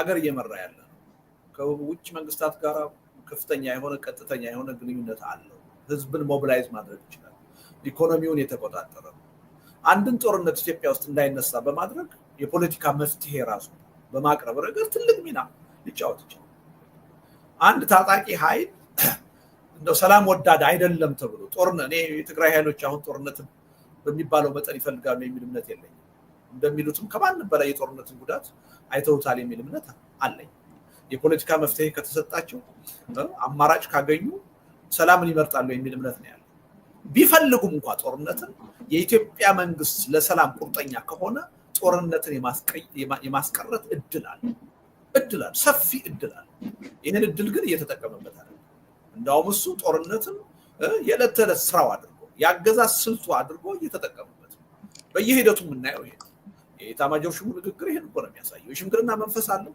ሰላም የመፍጠር መንፈስ አለው። አሁን የሱ ንግግር የለው። ጠቅላይ ሚኒስትሩ ፓርላማ እየቀረቡ የሚናገሩትን ነገር እያዳመጥን ነው። የሰላም መንፈስ አለው የለው። ማስፈራራት እኮ የጦርነት አዋጅ መፍትሄ እኮ አይደለም። መዛት ጦርነት እንዲመጣ በእንጂል ማርከፍከፍ መፍትሄ መፈለግ አይደለም። መፍትሄ የፖለቲካ መፍትሄ ነው። ኑ እንወያይ፣ እንደራደር ብሎ ማለት ነው። ህልውናን አጠፋለሁ ማለት አይደለም። ስለዚህ መንግስት በፍጹም የሰላም ጭላንጭል የለው። ሰላም እንዲመጣ ፍላጎት የለውም ብቻ አይደለም። ከሰላም አልጠቀምም ከጦርነት እጠቀማለሁ ብሎ የሚያስብ አገዛዝ። ለዚህ ነው ጦርነት ጠማቂ ነው ያለ ምክንያት አይደለም። በተጨባጭ ደጋግመን ስላየ ነው አሁንም እየሰራ ያለው እየተከተለ ያለው ዘሳይም ፓተርን ነው። የተለየ ነገር አለ። በትግራይ ኃይሎች በኩል ጦርነት ይፈልጋሉ ብዬ አላስብም ብለሃልና ባለው ሁኔታ የጦርነት ጉዳቱና መሰል ጉዳይ ኤታማዦር ሹሙ ኤታማዦር ሹም አልኩ ጀነራሉ እንደተናገሩት እንውሰድ አትፌስ ቫሉ እንውሰድ እና እውነትም ስለሆነ ያስከተለውን ውስጡም ተዋናይ ስለነበረው ህዝቡም ይፈልጋል ብዬ አላስብም። ግን ደግሞ በድርጊት በንግግር ማለት ትንተናችንን በሚናገሩት ላይ የምን መሰረት ከሆነ አንደኛው ከኤርትራ ጋር ያላቸውን ግንኙነት ታውቃለህ፣ በይፋም ሲያደርጉ የነበረው አንደኛው። ሁለተኛ አንዱ ጀነራል ወጥቶ እኛም በደንብ በበቂ ሁኔታ ተዘጋጅተናል ካሉ ገና 10 ቀንም አልሆነም እና እነኛንስ እንዴት ነው ዲኮድ የምናደርገው? ይሄንን ጦርነት አይፈልጉም ከሚለው ጋር እንዴት አገናኝተን እንዴት ነው? በደንብ ያዳመጥከኝ አልመሰለኝ። ለችግራቸው ፖለቲካዊ መፍትሄ ከተሰጣቸው ጦርነት ይፈልጋሉ የሚል እምነት የለኝም ነው እያልኩ ያለው። ለችግሩ ፖለቲካዊ መፍትሄ ካልሰጠህ ግን አዎ ጦርነት ይፈልጋሉ። ጦርነትን መፍትሄ አድርገው ሊያዩ ይችላሉ። ለጦርነትም ሊዘጋጁ ይችላሉ። በተጨባጭ እያየን ያለ ነው እሱ። ጀኒውን የሆነ የፖለቲካ መፍትሄ ፌደራል መንግስቱ ቁርጠኛ ሆኖ ከሰጣቸው ግን እኔ ጦርነትን ይፈልጋሉ የሚል እምነት የለኝም። ሊዘጋጁ ይችላሉ ነው ወይስ ኦልሬዲ እየተዘጋጁ ነው? መዘጋጀትማ የግድ እኮ ነው። በየቀኑ እየወጣ የሚዝትብህ መንግስት ካለ፣ የሚያስፈራራህ መንግስት ካለ ስህተትም የሆነው ካልተዘጋጀ ነው። መዘጋጀት ለምን ስህተት ይሆናል? ያ ማለት ግን ጦርነት ትፈልጋለህ። እኔ ዝግጅቱን ብቻ ነው ዝግጅቱ ትክክል ነው ትክክል አይደለም ያልኩት። እኔ የፖለቲካ መፍትሄ ለችግራቸው መሰጠት አለ። ምንድነው ሊሰጥ የሚችለው? ለምሳሌ በዛው ጨረሰልን ምን ሊሰጥ ይችላል? አሁን ባለው ጦርነቱ ለምንድን ነው የተነሳው? ለጦርነቱ መነሳት ምክንያት የሆኑት የፖለቲካ ጉዳዮች እንኳንስ መፍትሄ ሊሰጣቸው ውይይትም አልተደረገባቸው። ይሄ የመጀመሪያው ጦርነት ማለት ነው። አዎ ኦፍ ኮርስ የዛ ተቀጽላ ነው አሁን እኮ የሚካሄደው። ሌላ እኮ አይደለም። አዲስ ነገር ተፈጥሮ እኮ አይደለም። የስልጣን ልዩነት ነው ለኔ ያ ጦርነት የተነሳው የስልጣን ልዩነት ከሆነ አንድ ጥያቄ ነው አይደል? ያኔ የስልጣን ጉዳይ በውይይትና በድርድር መፍታት። በውይይትና በድርድር አልፈታውም በኃይል ነው የምፈታው ካልክ ጦርነትን ልታስቀር አትችልም። ሌላው ወገንም ከመዘጋጀት ራሱን እንዲያቅብ ልታደርገው አትችልም። ስለዚህ መጀመሪያ የኢትዮጵያ መንግስት ኢትዮጵያ ውስጥ የሚፈጠሩ ቅራኔዎች፣ ችግሮች በፖለቲካ መድረክ መፈታት አለባቸው፣ የፖለቲካ መፍትሄ ሊሰጣቸው ይገባል ብሎ ማመን አለበት። ይሄን አምኖ ከተንቀሳቀሰ ማስቀረት የማይችለው ጦርነት አለ የሚል እምነት የለኝም። ለነዚህ ጥያቄዎች ተገቢ የሆነ የፖለቲካ መፍትሄ ከሰጠ የትግራይ ኃይሎችም ጦርነት ይወዳሉ የሚል እምነት የለኝም። በአሁኑ ወቅት ከማንም በላይ የጦርነትን አስከፊነት አይተውታል፣ ዋጋ ከፍለውበታል። አሁንም ቢሆን ህልውናቸው አደጋ ውስጥ ነው። በጦርነት ይጠቀማሉ የሚል እምነት የለኝም። በዚህ ደረጃ የማመዛዘን አቅም የላቸውም ብዬም ደግሞ ልል አልችልም። ነገር ግን የፖለቲካ መፍትሄ እስካልሰጠው ድረስ በየቀኑ እየወጣህ የምታስፈራራው ከሆነ አንበርክኬ ገዛሃለሁ የምትለው ከሆነ ማንም ህብረተሰብና የፖለቲካ ኃይል ራሱ ማዘጋጀቱ አይቀርም። ያን እንደ ጦርነት ፈላጊነት ላይ ዋልጅ የማመዛዘን አቅም እንኳን ባልከው ላይ አልስማማም አላችሁ ብዬ አላስብም። አንተም ከዚህ በፊት 50 ቀን ሙሉ ተሰብስበው የጦርነትን አስከፊነት በሚመለከት ካንተ ከኔ ላይ ግንዛቤ ያላችሁ ብዬ አምናለሁ። ኦፍ ኮርስ እንዴ ውስጥ ተዋናይ አይደሉም እንዴ? ኦፍ ኮርስ እነሱ ናቸው የሰለሞን ወንድሞቻቸውን፣ እህቶቻቸውን፣ ልጆቻቸውን አጥተዋል። በዛ ጦርነት ራሳቸው ከመኖር አለመኖር ወደ አለመኖር የተቀየረ ሂደት ነው ያሳለፉት። አሁንም በህልውና አደጋ ውስጥ ነው ያሉት። ይሄን ሴንስ አያደርጉም ብሎ ሰዎችን ሌብል ማድረግ ተገቢ ነው የሚል እምነት የለኝም። እንደኔ እንዳንተ ሴንስ አያደርጉም ሳይሆን ከዛ በኋላ የወሰኑትን ነው። አንተ ምንም እኮ ከዛ በኋላ ስትተቻቸው ምን የነበረው አደረጉ? ከዛ ጦርነት በኋላ ምን አደረጉ? ለምሳሌ አንተ አንድ ጽሁፍ የጻፍከውና እንዳው ቤተቸው ይሄን አልጠበቅኩም ብለህ በደንብ አንድ ጽሁፍ ነው የጻፍከው ከመስመር እዩ ኃይልና ላይ ጽሁፉ ካስታወስክ፣ ከዛ ላይ ምን ያልከው 50 ቀን ሙሉ ተሰብስበው ስለ ጦርነት ግምገማ አንድም ነገር አላደረጉም። አንዱ ምሳሌ ነው የሚወስደው። ከዛ በኋላ የህወሓት መሪዎች ያው እነ ጌታቸው ተገንጥለው ስለወጡ ህወሓት ምሎ የቀረውን ነውና እነሱ የሚያደርጉት ግምገማ እና እርምጃዎች ጦርነትን ለማስቀረት የጦርነትን አስከፊነትም የሚያስረዳ የሚመስል አንድ መግለጫም ድርጊትም አድርገው ስለማያውቁ ነው። እኔ ያልኩት ያለፈ 50 ዓመት ሂደታቸውን ቁጭ ብለው አልገመገሙም። አሁንም መስመራችን ትክክል ነው ብለው ነው የሚያምኑት። ይሄ ትክክል አይደለም። የህወሓት ትልቁ መሰረታዊ ችግር ቆመ ቀርነቱ በዚህ የሚገለጽ ነው። ጦርነትን በሚመለከት ግን ከኔም ካንተም በላይ የጦርነትን አስከፊነት እነሱ ያውቃሉ ብዬ ነው የማውቀው። ይሄ ሂውማን ጦርነትም እኮ አልገመገሙም ብለሃል። እዛው ላይ ልደት 40 ቀን ሙሉ ተሰብስበው ስለ ጦርነቱ ምንም ነገር አልገመገሙም ብለሃል። በወረቀቱ ላይ ያነሳሁትን ሀሳብ የጻፍኩትን እኔ ነኝ የማውቀው። በአጠቃላይ የ50 ዓመት ሂደታቸው መስመራቸው ለምንድን ነው እንዲህ አይነት ጦርነት ውስጥ የገባ ነው? ለምንድን ነው ተጠቂ የሆነ? ለምንድን ነው አጋር ያጣ ነው ብለው አልገመገሙም። አሁንም አቋሜ ነው አልገመገሙም።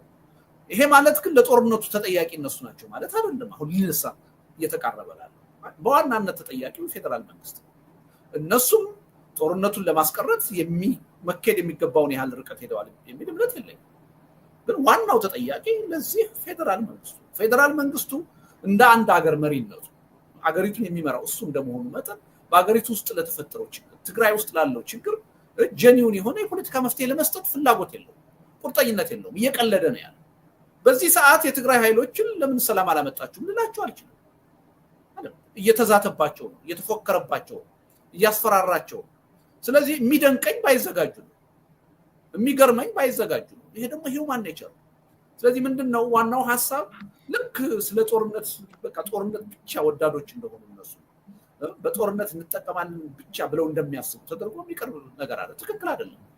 ሰዎች ናቸው እንደኔ እንዳንተ ከጎናቸው የቅርቡ ወዳጆቻቸውን ልጆቻቸውን አጥተዋል። ህሊና አላቸው፣ እንደኛ ያስባሉ። ከጦርነት አልተማሩም ብዬ ልላቸው፣ ጦርነት አሁን በሙሉ ልቤ በቃ ይፈልጋሉ ልላቸው። የፖለቲካ መፍትሄ ከተሰጣቸው እኔ በተለይ የትግራይ ህዝብ ጦርነት አይፈልግም የሚል እምነት ነው ያለው። ኢቭን በህወሓት ደረጃ የፖለቲካ መፍትሄ ከተሰጣቸው ጦርነት ይፈልጋሉ የሚል እምነት የለኝም። ከውስጣቸው ጦርነት የሚፈልጉ ሰዎችም ካሉ ችግሩም ፖለቲካዊ መፍትሄ ካገኘ የትም ሊደርሱ አይችሉም፣ ተነጥለው ይቀራሉ። ችግሩ ፖለቲካዊ መፍትሄ ካልተሰጠው በዛቻ በማስፈራራት የሚቀጥል ከሆነ ግን ምንም ጥርጥር የለውም ለጦርነት መዘጋጀት አለብን የሚለው ኃይል አፐር ሃንድ ይኖረዋል፣ የበለጠ ተቀባይነት ይኖረዋል። ስለዚህ ዋናው ተጠያቂ አገዛዙ ነው። አገሪቱን የመምራት በአገሪቱ ሰላምን ደህንነትን የማስከበር ኃላፊነት ያለበት አገዛዙ ነው። አሁን ግን እኩል ልናደርጋቸው እንፈልጋለን። ትክክል አይደለም። እኩል ሳይሆን ሁሉንም በየድርሻው እኮ የሚገባውን ያህል አድርገዋል የሚል እምነት የለኝም። ይህን ራሳቸውን በበቂ መጠን እየገመገሙ አይደለም፣ ተቸክለው ነው ያሉት። 50 ዓመት ያራምርነው አቋም ትክክል ነው፣ መስመራችን ትክክል ነው የሚል አባዜ ውስጥ ነው አሁን ያሉት። ይሄ ትልቅ ስህተት ነው። ከዚህ መውጣት አለባቸው። ከዚህ ካልወጡ ራሳቸውንም የትግራይንም ህዝብ ሊጠቅሙ አይችሉም። ይሄ ምንም አቋሜ ነው። ይሄ ማለት ግን ስለሚፈጠረው ጦርነት ሁሉ ከመንግስት እኩል እነሱ ተጠያቂ ናቸው ማለት አይደለም። አሁን ባለው ተጨባጭ ዋናው ተጠያቂ መንግስት ነው። እዛው ከጦርነቱ ጋር ተያይዞ እንዳልከው እዛው ያለው ህዝብ አንደኛ ራሳቸው መራሮቹ ያውቃሉ የተሳተፉት፣ ሁለተኛ ህዝቡ ያውቃል፣ የትግራይ ህዝብ እዛው ያለው እና የትግራይ ህዝብ ደግሞ ጦርነት በቃን እናንተ የ80 ዓመት ሽማግሌን ወንበር ላይ ለማስቀመጥ እኛ ዊልቸር ላይ አንቀመጥም የሚል ሰልፍ ትላንትና ወዲያ በደቡብ ትግራይ ላይ በአጠቃላይ ሲያጠቀልቁ ነበርና እሱ የሚነግርህ ነገር የለም። ማን ነግሯቸው ነው ጦርነት እንደሚነሳ? ታዲያ ህዝቡ ተነስቶ ጦርነት እንዳታስነሱበት። የትግራይ ህዝብ ጦርነት አይደግፍም ነው እኮ እያልኩ ያለው፣ አይፈልግም ጦርነቱ። ገባኝ። ለአመራሮቹ እኮ ነው መልስ እየሰጡ ያሉት፣ እሱን ነው የሚደግፈው። ለአመራሮቹ ለትግራይ አመራሮች አንድ አካባቢ የተደረገ ነው እንጂ የትግራይ ህዝብ ሙሉ በሙሉ በሚሊዮን የሚቆጠር ህዝብ ወጥቶ ያደረገው ሰልፍ አይደለም። ያም ቢሆን ማለት ነው እነኛው እንዴት ነው የምንረዳው? እነኛ ሰዎች እኮ ጦርነት እንዳታስነሱብን እያሉ ነው የምለው። ማንም ይሁን ማን የትም ቦታ ጦርነትን የሚያወግዝን ሰልፍን ይደግፋል። ጦርነትን ካወገዙ ደጋፊያቸው ነኝ። ጥያቄ እሱ አይደለም እኮ ልደት ያልኩት። እናንተ ጦርነት እንዳታስነሱብን ብለው ሰዎቹን እየተቃወሙ ያሉት ስም እየጠሩ እና እሱ ምልክት አይሰጥም? የፖለቲካ እጅ እንዳለበት እኮ ታውቃለህ አይደለ እንዴ? ትግራይ ውስጥ የተፈጠረው እኮ የአመራር ልዩነት እኮ አሁን ያለው ሽኩቻ እኮ የመንግስትም እጅ እኮ አለበት። ራያ አካባቢ ያለው እንቅስቃሴ አታውቀውም እንዴ? ሀራ መሬት ወታደራዊ ስልጠና እየተሰጠ አይደለም እንዴ? ወደዛ አካባቢ የሚሄዱት ሰዎች ከየት አካባቢ ነው የሚመጡት? እነማን ናቸው ሊጠቀሙባቸው እየጣሩ ያሉት? ይህን ከፖለቲካ ውጭ ለምን አድርገህ ታየዋለህ? እንደ ንጹህና ትክክለኛ የሆነ እንቅስቃሴ የህዝብ እንቅስቃሴ አድርገህ ለምን ታየዋለህ? የህዝቡን እንዴት እንለየው? ቲክቶክ ላይ ያሉት እሺ መሬትን ተውና ማስገባቱን ትቶ ህወሓትን የትግራይን ህዝብ በመከፋፈል እጠቀማለሁ የሚለው አካሄድ ትቶ በንጹህ ልቦና ችግሩን በፖለቲካ መድረክ ለመፍታት ጥረት ቢያደርግ ምንም ጥርጥር የለኝም የትግራይ ህዝብ ሆ ብሎ ወጥቶ ጦርነትን ያወግዛል፣ ጦርነትን ያስቆማል። እንደዚህ በተከፋፈለ ስሜት አይደለም፣ በአንድ አካባቢ ብቻ አይደለም። መላው የትግራይ ህዝብ ጦርነትን ያወግዛል፣ ጦርነትን ይጠላል። የትግራይ ህዝብ ከኔና ካንተ ሲሆን የበለጠ ካልሆነ ባላነሰ ወይም በእኩል መጠን የጦርነትን አስከፊነት ያውቃል። ጦርነት አይፈልግም። አሁን የምታየው መከፋፈል የፖለቲካ ሽኩቻ ግን የራሱ የፌደራል መንግስት እጅ ያለበት ነው። በየትኛው ሀገር ታሪክ ነው አንድ ክልል ውስጥ አፋር ክልል ውስጥ ትግራይ ሄዶ የሚወጋ ሰራዊት የሚደራጀው? ስንቅ ትጥቅ እየተሰፈረለት ይሄን እየተደረገ እኮ ነው ያለው። ተዋጉም ጦርነትም አስተባብሉም ብሎ ሊያደራጅ አይችልም። ሁለቱ አይጋጩም እርስ በራሳቸው። በአንድ በኩል ዲስቴብላይዝ እንዳልኩ ዲስቴብላይዝ ለማድረግ ሀራ መሬት እየሰጠው፣ በሌላ መልኩ ደግሞ ጦርነት ይቁም ማለት አልሰማኝም እኮ ልደት ግልጽ ስላደርገው እንዳልኩ ትክክል ነው። ሀራ መሬት ሰጥቶ ዲስቴብላይዝ እያደረገ ጦርነት እንዲነሳ እያደረገ በአንድ በኩል፣ በሌላ በኩል ደግሞ እጁን አስገብቶ ጦርነት ይቁም ብሎ ይቀሰቅሳል ወይ? እነኚህ ሁለቱ ክሮስ ፐርፐዝ ናቸው። እንኳንስ ጦርነት ይቁም ብሎ መቀስቀስ ሽማግሌ ላኩ እያለ አይደለም፣ በሽማግሌ እየነገደ አይደለም። እነዚህ ሁሉ የፖለቲካ አካሄዶች ናቸው። እዛ ውስጥ ቀውስ ለመፍጠር ነው የሚፈለገው፣ መለያየት፣ እርስ በርስ ማጋጨት ነው የሚፈለገው። እንደዚህ አይነት የሰራ ፖለቲካ እያራመድክ ሰላም ወዳድ ነኝ ልትል አትችልም። ስለዚህ ይሄን በዋናነት እያደረገ ያለው ደግሞ ፌደራል መንግስቱ። እንዲህ አይነት ደግሞ የፖለቲካ ሴራ ሲካሄድበት ማንም ኃይል እጁን አጣጥፎ አይቀመጥም።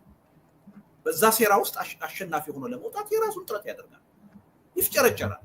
ያን ነው ትግራይ ውስጥ እያየን ያለው። ስለዚህ መጀመሪያ የኢትዮጵያ መንግስት የሚባለው ጀኒውንሊ ለሰላም ቁርጠኛ መሆን አለበት። እነሱም በመከፋፈል እርስ በርስ በማጋጨት የሚያደርገውን ጥረት ማቆም አለበት። ይገባናል ፖለቲካ አሁን ትግራይ ውስጥ ተፈጠሩ የሚባሉት ሰልፎች፣ እንቅስቃሴዎች ሁሉ የማን እጅ እንዳለባቸው ይገባል። ያ አይጠቅምም። ቢልሚ የኢትዮጵያ መንግስት ግን በቅንነት በሀቅ የሰላም ቁርጠኛ ሆኖ ችግሮችን በፖለቲካ መድረክ ለመፍታት ቢዘጋጅ የትግራይ ህዝብ ቲፒኤልኤፍንም ጭምር ወደ ጦርነት እንዳይሄድ ሊያስቆም ይችላል። ችግር የለም። ጀኒውን ድምጾችም ግን ይኖራሉ አይደለ? ጀኒውን ድምጾችም ይኖራሉ በዚህ ውስጥ አይኖሩም እያልኩ አይደለም። አሁን ባለውም ሁኔታ ቢሆን ማንም ተነስቶ ጦርነትን ቢያወግዝ እኔ ደጋፊው ነኝ አልኩ። ያ ማለት ግን ስለ ጦርነት የሚያወግዙ ሰዎች ሁሉ በነፃ አይምሮ ነው ያን እያደረጉ የሚል እምነት የለኝም። ለምሳሌ ወጣቶች ሊጨምርልና የቲክቶክ ላይ የሚባለው ለወጣቶች እየወጡ በትግርኛም በአማርኛም በእንግሊዝኛም ጦርነት ይቁም የሚል ዘመቻ ያካሂዳሉ ወጣቶች። እነሱን አሁን ለምሳሌ እንደ ጀኒውን ድምፅ ልንወስድ አንችልም ወይ? ዲታች አድርገው ከፖለቲካ እነሱን አልኩ እኮ አሁን ያልከው የመንግስት እጅም የገባበት ያለውን አካባቢ እኮ ጦርነት ይቁም መባሉን እደግፋለሁ አልኩ፣ ልቃወማቸው። ግን ጀኒውን መሆን አለበት። የሌሎች መከፋፈያ መሳሪያ መሆን የለበትም። የሰላም ጥያቄ ጦርነት ይቁም ሲባል ተውኔት መሆን የለበትም። ሀቀኛ አመለካከት ነው መሆን ያለበት። ቅድም በሽማግሌዎቹም ተነጋግረናል አይደል? የፖለቲካ እንቅስቃሴም ላይ ተመሳሳይ ነገር ነው ያለኝ አቋም። ትግራይ ውስጥ ህወሓትንም ለመቃወም የሚደረግ እንቅስቃሴ እውነተኛ የሆነ ከህዝብ ፍላጎት የመነጨ መሆን አለበት። ከፌደራል መንግስቱ ተልእኮ የመነጨ መሆን የለበት። የመነጨ ከሆነ ያን ለማሸነፍ ሌላው ወገን የሚያደርገውን ጥረትም ላወግዝ አንችልም። የትግሉ የትንቅንቁ አካል ነው የሚሆነው። በሱ መልኩ ነው የማየው። መልካም። የፖለቲካ መፍትሄን ኤግዞስት ያደረጉ አይመስልም። ይህን ጉዳይ በዚህ እንድንቋጭ ነው የምፈልገው። የፖለቲካ መልስ ከተሰጣቸው ስትል ስለነበረ እነኚህ ሁለቱ በህወሓትና በፌዴራል መንግስት መካከል ወይም በብልጽግና መካከል ያለው እስካሁን የመጡበትን ሂደት ካየን ማለት የ2 ዓመት ካየን አሁን የደረሱበትን ኤግዞስት ያደረጉ አይመስልህም? በውይይት የመፍታቱ ነገር ኤግዞስት እንዴት ሊያደርጉ ይችላሉ? ሳይጀምሩት ኤግዞስት ማድረግ ይቻላል እኮ። ሳይጀምሩት ጨረሱታ። ኤግዞስት ማድረግ አይደለም። ኤግዞስት እኮ የምትለው አንድ ነገር ጀምረህ ከአቅም በላይ በሆነ ሁኔታ ሳይቻል ሲቀር አልተጀመረም እኮ አልኩ። እኔ እናንተ የምንለው አልተጀመረም። ለዛ ነው ሳይጀምሩ ያልተጀመረ ነገር ኤግዞስት እኮ ያደርጉ። በእነሱ በኩል ግን በአፍሪካ ህብረትም ሲገናኙ ነበረ፣ አዲስ አበባም ሲመላለሱ ነበረ፣ ከመሰራታቸው በፊት ሲገናኙ ነበረ። ችግሩን በፖለቲካ ለመፍታት የተደረገ ጥረት የለም። እሱን ነው የምልህ። ሞቢላይዜሽን ስለምናምን ነው ሲወራ የሰማ ነው እንጂ ይሄ ጦርነት ለምንድን ነው የተነሳው? ፖለቲካዊ ችግሩ ምንድን ነው? ይሄን የፖለቲካ ችግር በፖለቲካ መድረክ እንዴት እንፍታው የሚለው አንድም ቀን ተነስቶ ውይይት አልተደረገበትም። የፕሪቶሪያው ስምምነት ላይ አንድ ነጥብ ነው ተቀምጧል። ሙከራም አልተደረገም። የተጀመረም ነገር የለም።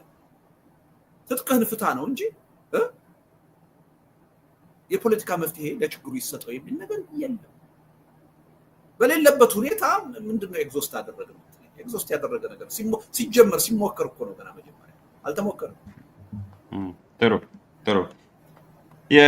ወደ ትብብር እንሂድ። በዚሁ የአንድ ደብዳቤ ላንተ ማጋርቻለሁ እና ምናልባት ከዚህ በፊትም በተደጋጋሚ ከጎንዮሽ ጋር ትብብርን ከሚያጨናግፉ ነገሮች ውስጥ የጎንዮሽ ሽኩቻ እንደሆኑ በተደጋጋሚ ስትናገር ነበረ። ከኔ ጋርም ተወያይተናል። አሁን ሰሞኑን የተከሰተው ኦፌኮም መግለጫ ሰጥቶበታል፣ በአማርኛም በእንግሊዝኛም በኦሮምኛም በሶማሌና በኦሮሞ ህዝብ መካከል ወይም በሶማሌና በኦሮሚያ ድንበር መካከል ሞያሌ አካባቢ መጠነኛ የህዝብ ቁጣን የቀሰቀሰ ድርጊት ተደርጓል። እሱም በሶማሌ ክልል ምክር ቤት ውሳኔ ወስነው ወደ 14 የሚጠጉ ወረዳዎችን ወደ መስተዳደራችን አጠቃለናል ወይም አስገብተናል የሚል ነገር ነበርና ያንን ተከትሎ ነው የተለያዩ ድምጾች የምንሰማው። ከዛ ውስጥ ኦፌኮ አንድ መግለጫ አውጥቷል ቅድም ያጋራውንና እሱን እንዴት ነው የምታየው? ባለቤቱስ ምንድን ነው? አንድምታው ከትብብር ጋር ተያይዞስ አንድምታው ምንድን ነው? ወይ ከትብብር ጋር ምን እንደሚያያይዘው እርግጠኛ አይደለሁም። ትብብርን እንትን ከማድረግ ማለት ነው፣ ድራግ ከማድረግ ስፖይል ከማድረግ ማለት የጎንዮሽ ግጭት ውስጥ ከገባ ማህበረሰብ አሁን እየተደረጉ ያሉት ድምጾች አሉ በሰፊው የምንሄድበት ያንን ከመጎተት ያንን ከስፖይል ከማድረግ አንጻር ማለት ነው። ወይ እኔ የህዝብ ለህዝብ ግጭት ነው የሚል እምነት የለኝም። መስተዳድሮች አሉ። የተወሰኑ ቀበሌዎችን ከአንድ ክልል ወደ ሌላ ክልል የማካለል ጥረት በመደረጉ የመጣ ችግር ነው የሚል እምነት ነው ያለው። ይሄ ከመስተዳድሮቹ ጋር የተያያዘ ነው እንጂ ከህዝብ ጋር የተያያዘ አይደለም። ህዝብ ሰለባ ነው የሚሆነው፣ በዛ ግጭት ሰለባ ነው የሚሆነው። ያ ነው እየሆነ ያለው። ስለዚህ ኦፌኮ ያቀረበውን መግለጫ አይቻለሁ። ዞሮ ዞሮ መፍትሄው ይሄ የኛ ክልል ነው የነሱ ክልል ነው በማለት የሚፈታ እንዳልሆነ ደጋግሜ ስገልጽ ነው ታወቀው። አቋሜ ግልጽ ነው። ይሄ ችግር በዚህ መልኩ ሊፈታ አይችልም። ይሄ ችግር ህገ መንግስታዊ ችግር ነው፣ መዋቅራዊ ችግር ነው። አጠቃላይ ከፌዴራል አከላለሉ ጋራ ተያይዞ የመጣ ችግር ነው። ቋንቋን መሰረት ያደረገ አከላለል በመጠቀማችን የመጣ ችግር ነው። ስለዚህ ወደዛ አደረከው ወደዚህ አደረከው ችግሩን ለጊዜው ልታስታግሰው ትችላለህ፣ ወይም ደግሞ አዳዲስ ችግር ልትፈጥር ትችላለህ እንጂ በዘላቂነት ችግሩን መፍታት አይቻልም።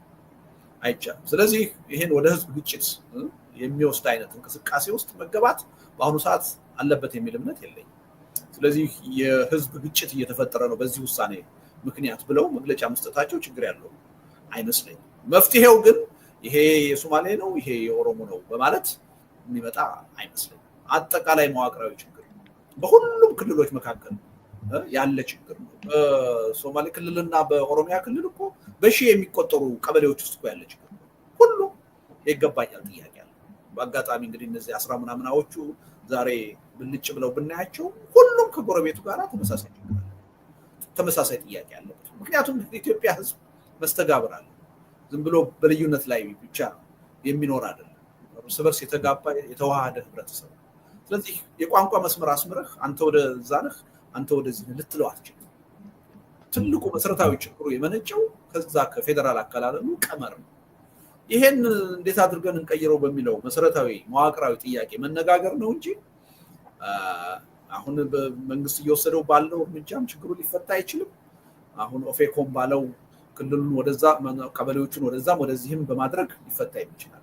ዋናው ትኩረት ማድረግ ያለብን ይሄ መዋቅራዊ ችግር መዋቅራዊ መፍትሄ ማግኘት አለበት የሚለውን ነገር ማተኮር ነው ይሻላል። አዎ ችግሩ መዋቅራዊ ነው። በጣም እስማማለሁ።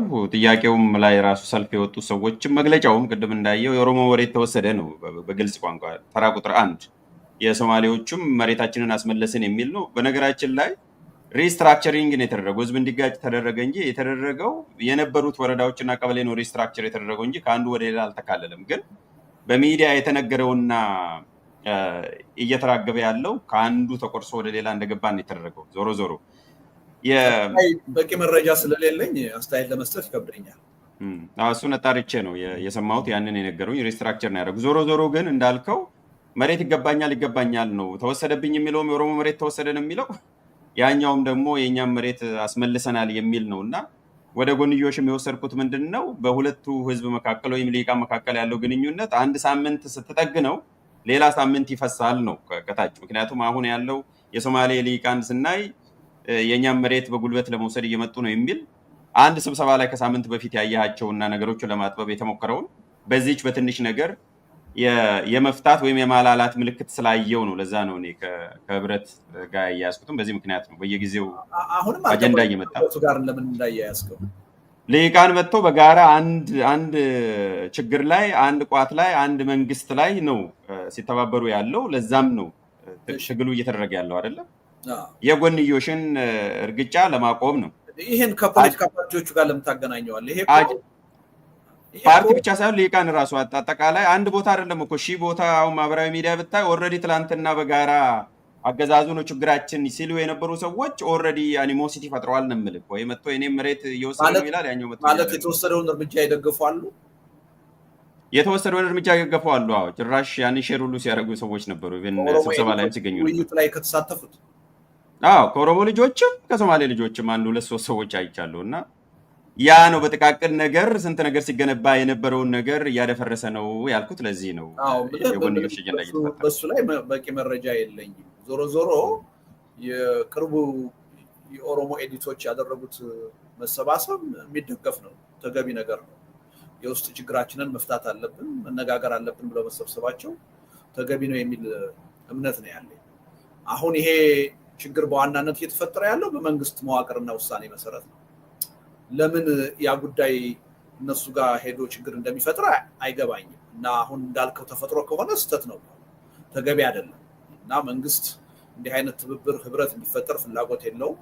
ያን የሚያውኩ ነገሮች ምንጊዜም ቢሆን ለመፍጠር ወደኋላ የለም። ለዛ መሳሪያ መሆን ተገቢ ነው የሚል እምነት የለኝም።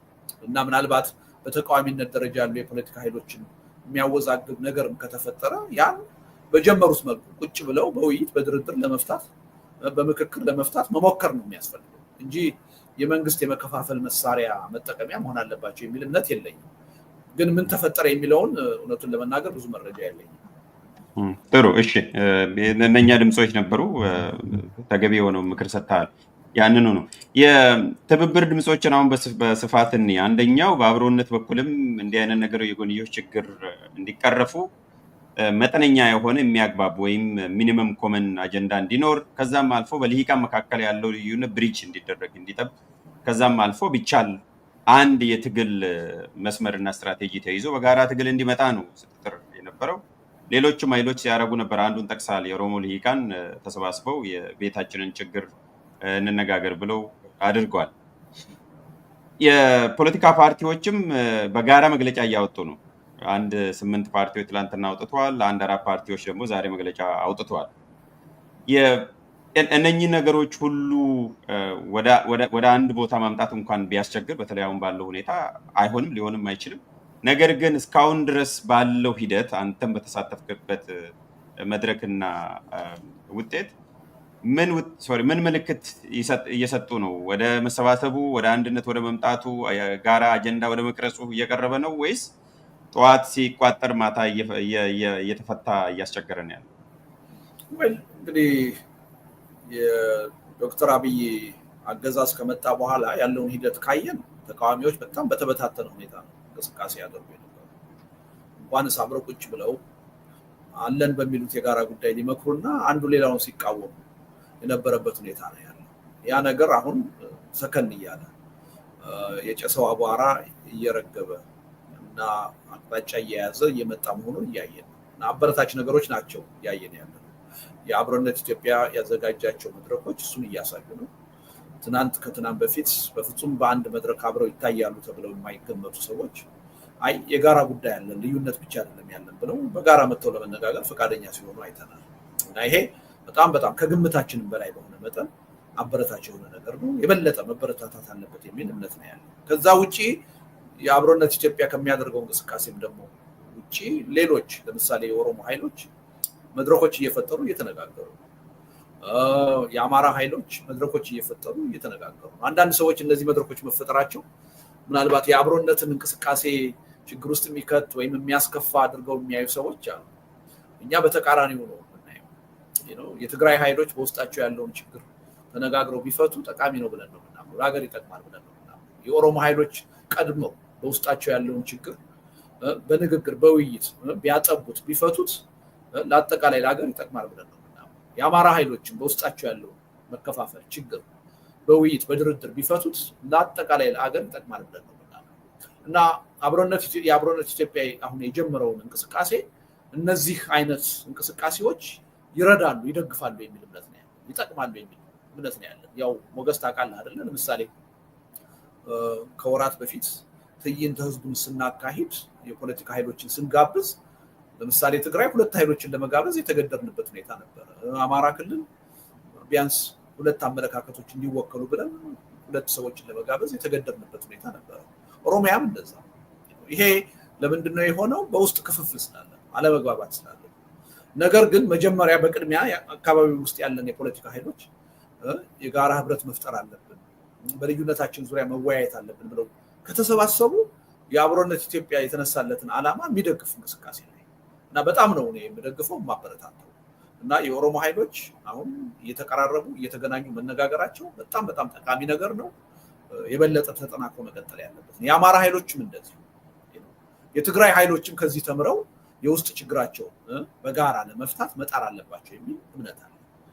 እንደዚህ አይነት ነገሮች በተፈጠሩ ቁጥር የአብሮነት ኢትዮጵያ አይነት ደግሞ በአገር አቀፍ ደረጃ የህብረት እንቅስቃሴዎች እንዲኖሩ መግባባት እንዲኖሩ ለምናደርገው እንቅስቃሴ በጣም የቀለለ ሁኔታ ነው የሚፈጥረው፣ ምቹ ሁኔታ ነው የሚፈጥረው የሚል እምነት ነው ያለኝ። ስለዚህ የሚቃረኑ ነገሮች አይደሉም፣ አብረው የሚሄዱ ነገሮች ናቸው የሚል እምነት ነው ያለኝ። አንድ ውይይት ነበራችሁ አንተና ምናልባት ከዛ በፊት እንትን ትሄድበታለህ። በዚሁ የአብሮነትና የሌሎቹን ኮምፕሊመንተሪ መሆኑን እያስረዳን ያለው አይጋጩም፣ ኮምፕሊመንተሪ ናቸው ወይም ይደጋገፋሉ የሚል ነው። ነገር ግን የአብሮነትን ብናይ የአሰባሰቡንም አላማውንም ስናይ የብሔር ስብስቦች ድምር ነው እኮ የሚያደርገው። አሁን አንተ ባልከው ትግራይም አንድ ሆኖ ሲመጣ፣ አማራም አንድ ሆኖ ሲመጣ፣ ኦሮሞም ፖዚሽን ይዞ ቢመጣ ኦፍኮርስ እንደዛ ይሆናል የሚል ሀሳቡ የለኝም። ምክንያቱም ፖለቲካ ሎካል ነው ላይ ይችላሉ። እንደዚህ ከደመር ነው ወደ አብሮነት ሲመጡ የብሔሮች ስብስብ ነው፣ የብሔሮች ድምር ውጤት ነው የሚሆነው እና አብሮነት ግን እንደዛ ስላልመሰለኝ ነው ራሱን የቻለ አላማ ራሱን የቻለ ቫልዩ ስላለው ያን ሎጂክ ከተከተለ እንደዛ ነው የሚሆነው ብዬ ነው። አማራም አንድ ሆኖ ከመጣለ ይሄም አንድ ሆኖ ከመጣለ ከዛ አብሮነት የነኝን ድምር ማስፈጸም ነው የሚሆነው ነው ሎጂኩን ከተከተለ። ለዛ ነው ጥያቄ የምጠይቀው። ኢትዮጵያ ፖለቲካ በብሔር መንገድ እየሄደ እንደሆነ ፋክት እኮ ነው፣ መሬት ላይ ያለ ጉዳይ። ስለዚህ በአንድ ብሔር ውስጥ 7-8 የፖለቲካ ኃይሎች የሚንቀሳቀሱ ከሆነ እነሱ ወደ አንድነት ቢመጡ ለኢትዮጵያ ይጠቅማል፣ ለአብሮነት እንቅስቃሴ ይጠቅማል ነው እያልኩ ያለው እንጂ ምናልባት የብሔሮቹን ፖለቲከኞች አጋጭቶ አንድ ነገር የመፍጠር ጉዳይ አይደለም እኛ ውስጥ ያለው፣ እንደሱ አይደለም። ግን በአገር ደረጃም በክልል ደረጃም ይሄ በተፈረካከሰ ሁኔታ የሚካሄደው እንቅስቃሴ ወደ ስብስብ መምጣት አለበት የሚል። ስለዚህ በአገር ደረጃ እኛ ስናስብ በክልል ደረጃ መሰባሰብ መፈጠሩ ያን የሚጠቅም ነው፣ የሚረዳ ነገር ነው። ከ3-4 ፓርቲ ጋር ኦሮሚያ ክልል ውስጥ ካለ ዲል ከማድረግ ከአንድ ስብስብ ጋር ዲል ማድረግ የበለጠ ይቀላል። አማራ ክልል ውስጥ ከ3-4 የፖለቲካ ኃይል ጋር ዲል ከማድረግ ከአንድ ስብስብ ጋር ዲል ማድረግ ይቀላል። ስራውን በጣም ቀላልና የተመቸ ያደርገዋል። እኔ ግልጽ ነገር እኮ ነው፣ ምንም ጥርጥር የለውም። ስለዚህ መሰባሰቡ የሚጠቅም የምንፈልገው ነገር ከብሔር ፖለቲካ የመውጣቱ ጉዳይ እኛ ስለፈለግን የምናመጣው ነገር አይደለም። እኛ የኢትዮጵያ ፖለቲካ በብሔር መስፈርት ባይሆን እንመርጣለን፣ ደስ ይለናል። እኛ ደስ ስላለን ስለፈለግን ግን እንቀይረው አንችልም። የኢትዮጵያ ሪያሊቲ ያን ሪያሊቲ ይዘን ከነዚህም ኃይሎች ጋር መነጋገርና ችግራችንን በጠረጴዛ ውይይት መፍታት አለብን ብለን እናምናለን። ለዛ ይጠቅማል። ይሄ በየክልሉ የሚደረገው መሰባሰብ ጠቃሚ ነው፣ አጋዥ ነው የሚል እምነት ነው ያለው። ከራሳቸው አልፎ ለሀገር አስተዋጽኦ ያደርጋል። ለማሾፍም ቢሆን ለመቀለድም ቢሆን ጠቅላይ ሚኒስትሩ ሰብሰብ በሉ ይሉ የለን። ስለዚህ የመሰባሰብ ጉዳይ ሲመጣ እንደው ለታይታም እንኳን አንዳንዶቻችን መቃወም የለብን፣ ብዙ መቃወሞች ስለምንሰማ ነው። እና በእናንተም መድረክ በቀደም ይሄ መሰባሰቡ ላይ ትንሽ ገንቢ ያልሆነ አስተያየት ስለሰማሁ ነው እና ያ ተገቢ አይመስለኝም። ለመሰባሰብ የሚደረግን ጥረት ሁሉ በክልል ደረጃ ይሁን በሀገር ደረጃ መደገፍ ነው ያለብን፣ ማድነቅ ነው ያለብን። ምናልባት እንትን ተገቢ ያልሆነውንም በዛው ብትሄድበት፣ ምክንያቱም ለምን ተሰባሰቡ ነው ወይስ የተሰባሰቡበት ፎርማትና ይዘት ዓላማው ላይ ነው አስተያየት የተሰጠው? አሁን በቀደም ትችት ስታቀርብ ስለሰማሁ ነው። አሁን የሰሞኑ የሚታዩ ግርግሮች አልከው፣ ለምሳሌ እንቅስቃሴ ግርግር ነው ብዬ አላምንም። የኦሮሞ ኤሊቶች ያደረጉት እንቅስቃሴ ግርግር ነው የሚል እምነት የለኝም። በጣም ተገቢ የሆነ የተለያዩ የፖለቲካ ድርጅቶች አሉ፣ ግን ደግሞ የጋራ አጀንዳ አለን፣ በዛ ጉዳይ መነጋገርና የጋራ አቋም መያዝ አለብን ብለው ነው የተሰባሰቡት። የደረሱበት ነገር ምን የሚሆን ምን ይሄ ግርግር አይደለም፣ በጣም የሰከነ እና ተገቢ የሆነ ነገር ነው የሚል እምነት ነው ያለኝ። ግርግር ነው ብሎ መጥቀሱ ትንሽ ገንቢ ሂስ መስሎ አልታየኝም ማለት ነው። ሁለተኛ የተለያዩ ናቸው፣ ወደ አንድነት ሊመጡ አይችሉም የሚል ቶንም ሰምቻለሁ። እውነት ነው፣ የተለያዩማ ባይሆኑ ኖሮ ወደ አንድነት ለማምጣት ጥረት ማድረግ አያስፈልግም ነበር። ቀድሞ አንድ ናቸው፣ ምን ጥረት ያስፈልጋል? ችግር አልነበረም። ጥረት እኮ እያደረግን ያለ ነው፣ በእርግጥም የተለያዩ ስለሆኑ። ግን ያ መለያየት የጋራ ጉዳይ ደግሞ የለንም ማለት አለ። በተመሳሳይ ሁኔታ ከልዩነታችን ያላነሰ የጋራ ጉዳይ አለ። በነዛ የጋራ ጉዳዮቻችን ተገናኝተን መነጋገር አለብን የሚል ነው። ስለዚህ በዚህ መልኩ የሚደረጉ ስብስቦችን ማድነቅና መደገፍ ነው እንጂ የሚገባው ማንኳሰስ ተገቢ ነው የሚል እምነት የለኝም። እና ብዙ ሰዎች የኦሮሞ ወንድሞቻችን ያደረጉትን እንቅስቃሴ ለመኮነን ሲሞክሩ አይቻልም። ትክክል አይደለም። አንዳንዶቹ የአማራ ኃይሎች ሲጠናከሩ ፈርተው ነው እንደዚህ የሚያደርጉት የሚሉ ሰዎችን ሰምቻለሁ። ስህተት ነው፣ ትክክል አይደለም። ማንም ኃይል በአሁኑ ሰዓት በውስጥ ያለብኝን ችግር መፍታት አለብኝ ብሎ የመሰባሰብ እንቅስቃሴ ውስጥ ከገባ መፈራት አለበት ብዬ አላምንም። እንደውም መደገፍ አለበት። ጥሩ ነው። ያ በሀገር ደረጃ ወደ ጋራ አጀንዳ ለመምጣት የምናደርገው ጥረት ይጠቅማል፣ ይደግፋል እንጂ አይጎዳም የሚል እምነት ነው ያለው። በሱ ነው የማየው። እና ልዩነት አላቸው ሊታረቁ አይችሉም ብሎ ራሱ መደምደም ትክክል አለ። ጥረት ማድረግ ከጀመሩ ብቃቱ ካላቸው ያን ነገር ለምን እንደማይፈጥሩ ሊፈጥሩት ይችላሉ። ስለዚህ ጀምረውታል፣ ወደፊት ወዴት እንደሚሄዱ እናያለን ማለቱ ነው የሚሻለው እንጂ ምንም በቃ እድሜ ልክ ሊታረቅ የማይችል አመለካከት እንዳላቸው አድርጎ ማቅረቡ ተገቢ ነው መስሎ የኔ ላይ ብቻ አስተያየት ልስጥ። ሌሎቹም አስተያየት ስለሰጡ ወይም በሌላ ሚዲያ የሰጡትን ልተው፣ አሁን እነሱ ስለማይመለከቱኝ። አንደኛው ግርግር የሚለው ቃሉ እንደተጠበቀ ሆኖ ተገቢ አይደለም የሚለው ላይ ልንስማማኝ በሌላ መልኩ መገለጽ ይችላል። ግን በይዘት ደረጃ እኔ አንደኛ ቋንቋውንም እችላለሁ፣ ሙሉንም አዳምጬዋለሁ በደንብ ይዘቱንም እዛ ላይ የነበረው በአደባባይ አምጥቶ ተርጉሞ እንደዚህ ብሎ ነበረ ምናምን የሚለው ነገር ክሮስ ፐርፐስ ስለሚሆን ነው ዝም ያልኩት እንጂ እዛው ላይ ሆኖም ሲናገሩ የነበረው እንኳን እርስ በራሳቸው አንድ መድረክ ላይ የተገኙት አይደለም ከሌሎች ጋር በጋራ ለመስራት የሚያስችል አይደለም። እዛ ቁጭ ብሎ አንዱ ነፍጠኛ እንዲህ አድርጎ እንዲህ ገዝቶኝ ከነሱ ጋር ህብረት ለመፍጠር ትሞክራላችሁ የሚል ሁሉ አለ አንድ መድረክ ላይ እዛው እርስ በራሳቸው። አንደኛ እንደዛ አይነት ይዘቶች ተገቢ አይደሉም በይዘት ካየ ነው። ሌሎችም ጉዳዮች አሉ። አንድ ሁለተኛ እኔ አሰላለፍና መሰለፍን እንለያለሁ ነው ያልኩት ባለፈው። አሰላለፍ ሲባል ቅርጽ ኖሮት አጀንዳ ኖሮት ርዕዮተ ዓለምና ጥቅም የሚያስከብረው ጥቅም ሲኖረው ያ አሰላለፍ ነው። ዝም ብሎ ግን ዲስፓሬት የሆነ ግሩፕ በእንግሊዝኛው እሱን ነው ወደ ግርግር ይገኛል። ዲስፓሬት የሆነ ግሩፕ አንድ ላይ ሚኒመም የሆነ አጀንዳ ሳይዝ ወይም ሳይቀርጽ ውጤቱም እሱን ሳያመላክት ከተሰባሰብ መሰብሰብ ነው እንጂ አሰላለፍ አይደለም መሰለፍ ነው የሚሆነው እንጂ ነው ያልኩት እና ከዛ አንፃር እንዲሆን ነው። ሁለተኛ የሰጠሁት አንድ አስተያየት ነበረ። ከዚህም ይሁን ከሌላ መድረክ እስካሁን ድረስ የሞገስን ጥቅም ወይም ደግሞ አስተሳሰብ የሚያንጸባርቅ አላገኘውም። እኔን እዛ ውስጥ አላይም ነው ያልኩት ካስታውስ።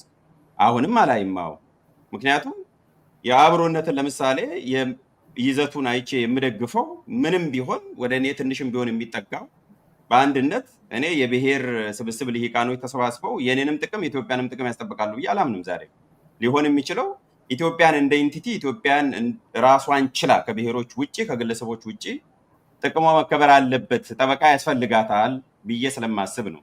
ከዛ አንጻር ነው እኔ እስካሁን ሪፍሌክት አልደረግም። በተለይ እስካሁን ድረስ በሚደረጉት ውስጥ። ምክንያቱም አንተ ጋም ሲወጡ ልሂቃን ነው የሚመጡት፣ ያንን ነው የሚያንጸባርቁት። በዛ መልኩ ባጋብዛቸው ኦፊሻሊ ወይ ምሁር ሆነው እንዲናገሩ ነው የሚጋበዙ ደብዳቤው እኛ ጋር ስላሉ፣ ወይንም ደግሞ የማህበረሰብ ክፍልን ወክለው እንዲመጡ ነው የሚጋበዘው፣ ወይ በሴትም ወይ በትልቅም ወይ በአካባቢ።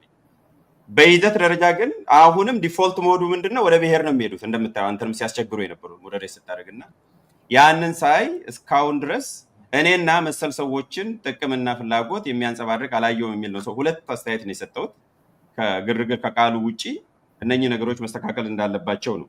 ምናልባት አያይዘ መስተያየት እንድሰጥ በአብሮነትስ መወከል አይችሉም? ልደት ለየብቻቸው በየቦታው ከሚሰበሰቡ አብሮነት ሁሉንም ስለሚወክል እዛ ውስጥ በቂ አይደለም ወይ? የመጀመሪያው ሀሳብህ ላይ እኔ ትችት አይቅረብ እያልኩ አይደለም። ትችት ማቅረብ በጣም አስፈላጊ ነገር ነው፣ ጠቃሚ ነገር ነው። አሁን እንዳልከው ኮንቴንቱ ላይ አንተ ቋንቋውንም ትችላለህ፣ የተረዳኸው ነገር ካለ እሱን አንጥረህ አውጥተህ መተቸት ምንም ችግር የለም። አሁን እንዳልከው ለምሳሌ እኔን አይጠቅምም እኔን አይመለከትም ብለህ መተቸት ትችላለህ፣ ችግር የለም። መሰባሰቡን መተቸት ግን ተገቢ አይደለም። ወይም ደግሞ ምንም በቃ ሊታረቁ የማይችሉ ናቸው ብሎ አስቀድሞ ደምድሞ መነሳት ተገቢ ነው የሚል እምነት የለኝም። የእሱ አይነት አስተያየት ስለሰማሁ ነው እንጂ ትችት በመቅረቡ አይደለም። ሁላችንም መተቸት አለ። ምክንያቱም ጅማሮ ናቸው እነዚህ ስብስቦች። በጅማሮ ደረጃ ያለው ነገር በሙሉ ሊያስደስን አይችልም። በሙሉ ከኛ ጥቅምና ፍላጎት ጋር ሊሄድ አይችልም። በሂደት ወደዛ እንዲሄድ መበረታታት መቻል አለበት። ግን መሰብሰቡ ራሱ የጋራ ጉዳይ አለን እንነጋገር ብሎ መጀመሩ መደነቅ ያለበት ጉዳይ፣ መመስገን ያለበት ጉዳይ እንጂ አይ ልዩነት ስላላቸው የትም አይደርሱም ብሎ አስቀድሞ መደምደም ትክክል አይደለም። እንደሱ አይነት ቅስቀሳ ገዢው አገዛዙ እንደሚያደርግ አውቃለሁ። ፍላጎቱ እንደሱ ስለሆነ እንዳይገናኙ ስለሚፈልግ የተቃዋሚ ጎራ እንዲጠናከር ምንፈልግ ኃይሎች ግን ምንድነው መሰባሰቡን መጀመሪያ ማድነቅ፣ ማመስገን፣ ማበረታታት፣ ሂደቱን ደግሞ እየተከታተሉ እዛ ውስጥ አሉ የሚባሉ ጉድለቶችን ገንቢ በሆነ መልኩ መተቸት፣ እንዲስተካከሉ ጥረት ማድረግ፣ መታገል ያለብን። ይሄን ሚዛን እንጠብቅ ነው እንጂ እኔ ለምን ትችት ተነሳ የሚል እምነት የለኝም። ይሄ አንድ ሚስ አንደርስታንዲንግ እንዳይፈጠር እንደው የአብሮነት ኢትዮጵያ ያላቅሙ ሚና እንዳትሰጡ ትሰጋለህ። ሁሉንም የኢትዮጵያ ፓርቲዎች አሰባስቦ የሚንቀሳቀስ ኃይል እንደሆነ ተደርጎ መታየት የለበትም። መሰባሰብ የሚችሉት ራሳቸው ናቸው። እኛ እንዲሰባሰቡ እገዛ ማድረግ ነው ፍላጎታቸው፣ አቅማችን በፈቀደ መጠን። ወይ እነሱን አጣምረን የመምራት አይደለም። እኛ የፖለቲካ ኃይል አይደለንም፣ ፕሬዠር ግሩፕ ነን። የአመራር ሚናም ሊኖረን አይችልም። የምንፈልገው የፖለቲካ ኃይሎቹ በጋራ ጉዳያቸው ልዩነታቸው እንደተጠበቀ ሆኖ በጋራ አገራዊ ጉዳያቸው፣ በጋራ የህልውና ጉዳያቸው በጋራ እየተገናኙ አብረው መስራት እንዲችሉ ምቹ ሁኔታ መፍጠር ነው። ለዚህ ይረዳል የነሱ መሰባሰብ እና ወደ አንድ ስብስብ መምጣት በጣም ጠቃሚ ነው። ሂደቱን በጣም ፈጣን ያደርገዋል፣ ቀላል ያደርገዋል የሚል እምነት ነው። ከዛ ውጪ የአብሮነት ኢትዮጵያ ይሄን ሁሉ ኢትዮጵያ ውስጥ ያለ የፖለቲካ ኃይል አሰባስቦ የመምራት ሚና ያለው አካል አይደለም። ያ ፍላጎትም የለም። አንድ ይሄ ነው። ሁለተኛ ለምሳሌ የመጀመሪያው ራሊ ላይ የጋበዝናቸው ሰዎች 15 ናቸው አይደል? ኢትዮጵያ ውስጥ ያሉ የፖለቲካ ኃይሎች ግን 15 ብቻ ነው። ወደ 70 ምናምን የፖለቲካ ድርጅቶች የተመዘገቡ ብቻ ነው። በአንድ መድረክ ያን ሁሉ ልንጋብዝ አንችልም። ስለዚህ ዋና ዋና የሚባሉትን የፖለቲካ ቅራኔዎችን የሚወክሉት እነማን ናቸው፣ የተወሰነም ቢሆን አነሰም አደገም ማህበራዊ መሰረት ያላቸው እነማን ናቸው ብለን መርጠን ነው እንዲወከሉ ያደረግነው። ስለዚህ ሁሉንም ስብስብ እኛ አምጥተን ልናሳትፍ አንችልም፣ አቅሙም የለንም ማለት ነው። ስለዚህ በየአካባቢው የአማራ የፖለቲካ ኃይሎች፣ የኦሮሞ የፖለቲካ ኃይሎች፣ የኢትዮጵያኒስት የፖለቲካ ኃይሎች በተመሳሳይ ሁኔታ ለምሳሌ በኢትዮጵያዊነት የሚያምኑ በዜግነት ፖለቲካ የሚያምኑ ደግሞ ሰብሰብ ብለው አንድ የጋራ የሚሉት ህብረት ቢፈጥሩ የበለጠ ጉዳዩን የቀለለ ያደርጋል። ከዛ በኋላ በአገር ደረጃ ለሚደረገው ስብስብ ለሚደረገው የጋራ ትግል ምቹ ሁኔታ ለመፍጠር ሁኔታውን ያቀለዋል የሚል እምነት ነው ያለን እና ሪሊ መሰባሰባቸው በጣም በጣም የሚደገፍ ነገር ነው። በዛ ሂደት ግን ደግሞ ያልጠሩ ነገሮች ሲኖሩ፣ ጎጂ የሆኑ ነገሮች ሲኖሩ እነሱን እየተከታተሉ መተቸት ደግሞ ከማናችንም የሚጠበቅ ነው። እኔም ካየሁ ተቻለ ነው ይሄ አካሄድ ትክክል አይደለም፣ እንደዚህ ነው መሆን ያለበት እላለሁ። ነገር ግን ስብስብ ሲፈጥሩ ግን መነጋገር ሲጀምሩ ግን መተቸት ገንቢ ነው የሚል እምነት የለኝም። ሁለተኛ በቃ የኢትዮጵያ ኃይሎች እነዚህ ኃይሎች አይ ቲንክ እዛው ውይይት ላይም ልደት ድጋሚ ማየት ያለብኝ ይመስለኛል እንጂ መነሻም ስንነሳ በእናንተ ጀመርንና እንዴት አስቸጋሪ እንደሆነ ኢቭን መሰባሰብ ራሱ ከባድ ችግር እንደሆነና መሰባሰቡ ችግር እንደሌለበት ከዛ በኋላ ነው ቀጥሎ ስለ አጀንዳ እኔ እንዳውም እውነቱን ልንገርህ አይደለ ሰዎች እኔ ብዙ ፕሮግራሞችን ስራዬ ብዬ ነው የምከታተለው። አንዳንድ ጊዜ ግን የስራ ውጥረት ሲኖረኝ ማልፋቸው ፕሮግራሞች ሊኖሩ ይችላሉ። አንዱ ያልተከታተልኩት ፕሮግራም ያንተ ፕሮግራም ከኢያስፔድ እና ከዶክተር ዮናስ ጋር ያደረከው ነበር እና ሁለት ሶስት ሰዎች እስቲ ያን ፕሮግራም እየው ብለው ሀሳብ ሰጥተውኝ ነው ያየሁት። አንተም ተመልሰህ እየው እውነቱን ልንገርህ እኔ እኮ አወያይ ነኝ ነበርኩት ባይዘወይ እዛ ላይ አስተያየትም ትሰጥ ነበር እንዴ በደንብ ትሰጥ ነበር ያልካቸውን ነገሮች እኮ ቅድም ያልከው ተማምነንበታል። ሁለተኛ ማንሳት አያስፈልግም ግርግር የተባለው ተገቢ አልነበረም። ተማምነንበታል ችግር የለውም። ሁለተኛ በቃ ልዩነታቸው ያላቸው ቅራኔ ሊፈታ የሚችል አይደለም የትም አይደርስም የሚል አመለካከት ሰጣ። በይዘት አሁንም እንደዛ ምናለው በይዘት እንደሱ ከሆነ እኮ የምንለው በቃ ተቃዋሚ ፓርቲዎች ያላቸው ቅራኔ መቼም ቢሆን ሊታረቅ የማይችል ነው ብለን ካልን እኮ አሁን ባለው መቼም ሳይሆን አሁን በያዙት መንገድ እሱማ ምን መሰለህ የሚያስተላልፈው መልዕክት በቃ ተቃዋሚዎች ችግራቸውን ሊፈቱ አይችሉም። በቃ ምንም ስትራክቸራል የሆነ ችግር ነው ሊፈታ አይችልም።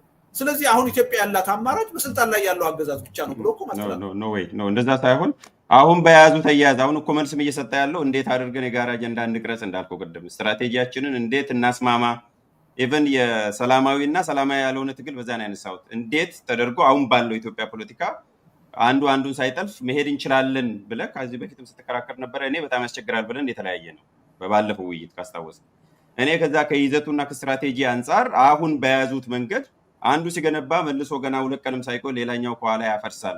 በአንድ ውይይት ላይም ሶስት የተለያዩ ንግግሮችን ጫፍና ጫፍ የያዙ ግን በኦሮሞ ፖለቲካ ውስጥም ያደርጋሉ በሚል በይዘት ላይ ነው እንጂ ለምን ተሰባሰቡ አላልኩም። አሁን እኮ እርስ በርሱ እኮ ይጋጫል የምታነሳው ሀሳብ በመካከላቸው ያለው ቅራኔ እጅግ ሰፊ ነው ከባድ ነው ብለህ ትላለህ አይደል? አሁን በያዙት ያን እንደገና በአንድ ውይይት ደግሞ እንዲፈታ ትፈልጋለህ። ይሄ እኮ አብሮ አይሄድም። ይሄዳል አብሮ በደንብ ነው የሚሄደው። ቅድመ ሁኔታ ነው የማስቀምጠው። ችግራቸው ከባድ ከሆነ ለምሳሌ በዚህ ቦገስ በዚህ አነዳድ ገደል ትገባለህ እያልኩ ነው እኮ። ግን ቀስ ብለህ ከነዳ ተጠንቀቀ ከነዳ ገደል አትገባም ነው ቤዚካሊ። ሶ ኮንዲሽናል አርጊውመንት ነው ማለት ያለብህ። አስተካክለህ ንዳ፣ ትክክለኛውን መስመር ያዝ ነው እንጂ የምትለው አትንዳ አትለው። አትሰባሰብ ካልከው ችግሩን የመፍቻ እኮ መድረክ የለውም። አትሰባሰቡ እኮ አልተባለም። ለምን ተገናኙ አልተባለም። በተመለስና ፕሮግራሙን ይየው። እሺ እሱ የተሻለ ይሆናል። የጋራ አጀንዳ ስለ ጋራ አጀንዳ እያወራን ስለሆነ እስካሁን ድረስ በተደረገው ጥረት የጋራ አጀንዳ ምን ተቀረጸ ልደት? አሁን እናንተ በምታደርጉት ጥረት ማለት በነገር ላይ አሁንም ሚስ አንደርስታንዲንግ እየተፈጠረ ነው። ለምሳሌ ያለፉት ሁለት መድረኮች መጀመሪያ የትዕይንተ ህዝቡ ከዛ ቀጥሎ ደግሞ የምሁራኑ የጋራ አጀንዳ ፍለጋ አይደለም የተካሄደው። የሆነ ርዕስ አለ፣ በዛ ርዕስ ላይ ያላቸውን አቋም እንዲያንጸባርቁ ልክ የጋራ አጀንዳ ለመፈለግ ጥረት ተደርጎ ፌል ያደረገ እንደሆነ ተደርጎም ይገለጻል። ስህተት ነው። የጋራ አጀንዳ ፍለጋ ያደረግነው አንተም ራስህ የተሳተፍክበት ታውቀዋለህ። ከዛ በፊት ሁለት መድረኮችን አካሂደናል። መጀመሪያ 26 ሰዎች የተገኙበት በተለያየ ማህበረሰብ እዛ ላይ መሰረታዊ የኢትዮጵያ የፖለቲካ ቅራኔዎች ምንድን ናቸው የሚለውን ነገር ፍንትው አድርገን ማውጣት ይችላል። ታስታውስ ከሆነ አይደለ? የጋራ የሚባሉት በጣም ኃይለኛ ቅራኔ ያለባቸው ምንድን ናቸው? የተወሰነ ሚኒ ጥናት ሁሉ ለማድረግ ሞክረናል። ከዛ በኋላ ደግሞ 12 የፖለቲካ ፓርቲዎች መሪዎች ተሰብስበው ደግሞ በጋራ ሊያታግሉን የሚችሉ ነገሮች ምንድን ናቸው ተብሎ 3-4 ነገሮች ተጀመሩ። የሰላም ጉዳይ በጋራ ሊያታግለን ይችላል። የወቅቱ ጦርነት እንዲቆም ሁሉን አቀፍ የሆነ ጀኒውን የሆነ ናሽናል ዲያሎግ ማካሄድ፣ ይሄም የጋራ አጀንዳችን። ከዛም አልፎ አዲስ የሽግግር ሂደት መጀመር አለበት። እነዚህ 3 መሰረታዊ ነገሮች የጋራ አጀንዳችን ናቸው። ትራንዚሽናል ጀስቲስ ይሄ የጋራ አጀንዳችን ተብሎ በእነዚህ አጀንዳዎች ዙሪያ ተሰባስበን መታገል እንችላለን። የሚያታግሉ አጀንዳዎች ናቸው። ከአጠቃላይ ሀገራዊና ህዝባዊ ህልውናችን ጋር የተያያዙ ናቸው የሚል የአጀንዳ ልየታ ስራ ተሰርቷል። ያ ግን ጅምር ነው እንጂ በቂ አይደለም። አንደኛ አክተሮቹ መስፋት አለባቸው፣ ሁሉንም የሚያካትት መሆን አለበት። ሁለተኛ በጣም በበሰለ ሁኔታ ተከታታይ ውይይቶች ያስፈልጋል። ሰነዶች መዘጋጀት አለባቸው። ወደሱ ገና ወደፊት ነው የምንሄደው። አሁን ለዛ ምቹ ሁኔታ የሚፈጥሩ አንዳንድ ቅድመ ሁኔታዎችን ነው እያሟላን ያለን። እንደዛ አይነት ትብብር ውስጥ ለመግባት አገሪቱ ውስጥ ያለው ችግር ምንድን ነው? ይሄን አገዛዝ እንዴት ነው የምናየው? መፍትሄው እንዴት ነው መምጣት የሚችለው ብለን እናያለን በሚለው ላይ የፖለቲካ ኃይሎች ብቻ ሳይሆኑ ምሁራን ሐሳብ እንዲሰጡ እንፈልጋለን። በሚዲያ ዙሪያ ተሳትፎ ያላችሁ ሰዎች ሐሳብ እንዲሰጡ እንፈልጋለን። ለዛ ነው አሁን እናንተን ለማሰባሰብ ዝግጅት እያደረግን ያለው። በሲቪክ ማህበራት ዙሪያ እንቅስቃሴ የሚያደርጉ ኃይሎች ተሰባስበው ሐሳብ እንዲሰጡ እንፈልጋለን። ከዛ በኋላ ወዴት ነው የምንሄደው? የጉዳዩ ዋና አክቲቭሊ በፖለቲካ ጉዳይ የሚንቀሳቀሱ የፖለቲካ ኃይሎች ከዛ በኋላ አንድ የጋራ የሆነ ግራንድ ኮሊሽን ለማቋቋም የሚያስችላቸው የጋራ አጀንዳ እንዲፈጥሩ ማለት ነው። ለዛ ምቹ ሁኔታ የሚፈጥር ስራ ነው እየሰራን ያለው። ያ ወደፊትም ይመጣል፣ ወደፊት የሚሰራ እንጂ ተሰርቶ ፌል ያደረገ አይደለም። በፕሮግረስ ደረጃ ጥሩ በፕሮግረስ ደረጃ እየተሻለ ነው ወይ ነው? አሁን እኮ ኢቮልቭ ያደርጋል። እሱም ማለት ነው እርስ በርሳቸው ሲጠላሉ ሲናቆሩ የነበሩ አብረው ሊታዩ አይችሉም የሚባሉ ኃይሎች አንድ ላይ እየታዩ እየመጡ መታየት ብቻ አይደለም የጋራ አጀንዳ አለ የሚል አቋም እያራመዱ በተለይ አገዛዙን በሚመለከት ተመሳሳይ አቋም ያለ መሆኑ በደንብ ግንዛቤ ተፈጥሯል እየታየ። ይሄ አገዛዝ መለኪያው ምንድነው? እንደው ጥሩ ነጥብ ነው ያነሳው። ራሱ አንድ አጀንዳ ሊሆን ይችላል። አገዛዙን ባህሪና አገዛዙን ከመረዳት አንፃር ከዚህ በፊትም ስትናገር ሰምቻለሁ። እንኳንም አነሳው። በመረዳት ደረጃ ከዚህ በፊት በጣም እንቸገር ነበረ፣ ብዙ ማገዶ እንፈጅ ነበር። አሁን ግን አብዛኛው ኃይል አገዛዙን በደንብ ተረድቷል ወይም ተመሳሳይ አቋም ላይ ደርሷል ብዬ አምናለሁ ብላል። አሁንም ደግማልና በምንድን ነው እዚህ መደምደሚያ ላይ ያደረስከው? አዎ ግን አብሶሉት እንትን አታድርገው። አበረታች የሆነ ሁኔታ አለ ነው እያልኩ ያለው። ወደፊት የሚሰራ ነው እያልኩ ነው እየተናገርኩ ያለው እንጂ ያለቀ ስራ አድርጌ አላቀረብኩትም። በሱ መልኩ ባታየው ጥሩ። ለምሳሌ አልኩህ እኮ ለምሳሌ 15 የፖለቲካ ኃይሎች መጥተው በዛ ራሪ አቋማቸውን እንዲገልጹ ሲደረግ ይህ አገዛዝ የሀገሪቱን ችግር ሊፈታ እንደማይችል መተማመን ላይ መድረሳቸው ሁሉም ገልጸዋል። አንድ በትብብር መታገል እንዳለባቸው ኦልሞስት ሁሉም ሊባል በሚችል መልኩ ገልጸዋል። የትብብር ትግል አስፈላጊ ነው። ይሄ ከርስ በርስ መናቆር ወጥተን መተባበር አለብን፣ የጋራ አጀንዳ ይዘን አብረን መስራት አለብን የሚል መጥቷል። ይሄ ቀላል አይደለም። ይቺ ሀገር በዚህ ከቀጠለች የህልውና ጥፋት ውስጥ እንደሆነች ልትፈርስም እንደምትችል በጣም አደገኛ ሁኔታ ውስጥ እንደሆነች ይሄም በተለያዩ መድረኮች እየተስተጋባ ነው ያለው እና በዚህ ረገድ የአስተሳሰብ ልዩነት እያየናል። የአስተሳሰብ ልዩነት የምናይባቸው አንዳንድ ራዕዮች አሉ። ለምሳሌ ለውጥ መምጣት አለበት ተብሎ ያ ለውጥ እንዴት ነው መምጣት ያለበት በሚለው የስልት ልዩነት ይታያል። እሱ ብቻ አይደለም፣ አዲስ የሽግግር ሂደት ያስፈልጋል የሚለው ላይ መስማማት ይፈጠርና ምን አይነት የሽግግር ሂደት በሚለው የአስተሳሰብ ልዩነት ይታያል። ይሄ መኖሩ እኔ የሚጠበቅ ነው ባይ ነኝ። በሂደት ደግሞ እየጠበበ እየጠራ ይመጣል የሚል እምነት አለ። ስለዚህ ከነበርንበት ሁኔታ አብዛኛው ተቃዋሚ እኮ ኦልሞስት እኮ የጠቅላይ ሚኒስትር አብይ እኮ ደጋፊ ሆኖ ነበር ከ2-3 ዓመት በፊት አንድ መድረክ ላይ ተገኝቼ የተናገርኩትን ንግግር የምታስታውስ ይመስለኛል። ጠቅላይ ሚኒስትር አብይ አህመድ የኢትዮጵያ መንግስት ሊቀመንበር ናቸው፣ የብልጽግና ፓርቲ ሊቀመንበር ናቸው፣ የኢትዮጵያ ተቃዋሚ ኃይሎችም ሊቀመንበር ናቸው ብዬ የተናገርኩበት ጊዜ ነበር። አብዛኛው ተቃዋሚ ሙልጭ ብሎ ያገዛዙ ደጋፊ እኮ የሆነበት ሁኔታ ነበር። ከዛ ነው በሂደት እየተነጠለ ይመጣ። አሁን አብዛኛው ተቃዋሚ ኃይል ወደ አንድ አቅጣጫ እየመጣ ቢያንስ አገዛዙን በሚመለከት ያለው ግምገማ ተመሳሳይ ይሆናል። መፍትሄ ያስፈልገናል፣ ወደዛ መፍትሄ ተባብረን ካልታገል የትም አንደርስም የሚል አስተሳሰብ እየመጣ ነው። በዛ ደረጃ ካልታገልን ደግሞ ይቺ ሀገር የሚጠብቃት ጥፋት ነው፣ የህልውና ጥፋት ነው የሚል ከፍተኛ አደጋ ነው የሚልም ያስተሳሰብ መግባባት እያየ ነው። ይሄ እጅግ ጠቃሚ ነው። ይሄ ግን መነሻ ነው። በሂደት ምናልባት እዛው ነጥብ ላይ እንድታጠራልኝ በደንብም እንትን እንዲል ልደት እንዳንደጋግመው የኢትዮጵያ ህልውና ላይ በተደጋጋሚ አንተ ምጽፈው አንዴ አይደለም 2-3 ስጽፍ ህልውናችን የጋራ ነው፣ ተነጣጥሎ ህልውና የለም። ኢትዮጵያ እንደ ኢትዮጵያ ህልውና አደጋ ላይ ናት፣ ህልውና አደጋ ተጋርጦባታል የሚል ነው ያንተ አረዳድ። እኔም እንደዛ ነው የምረዳው እንዳንድ ግለሰብ።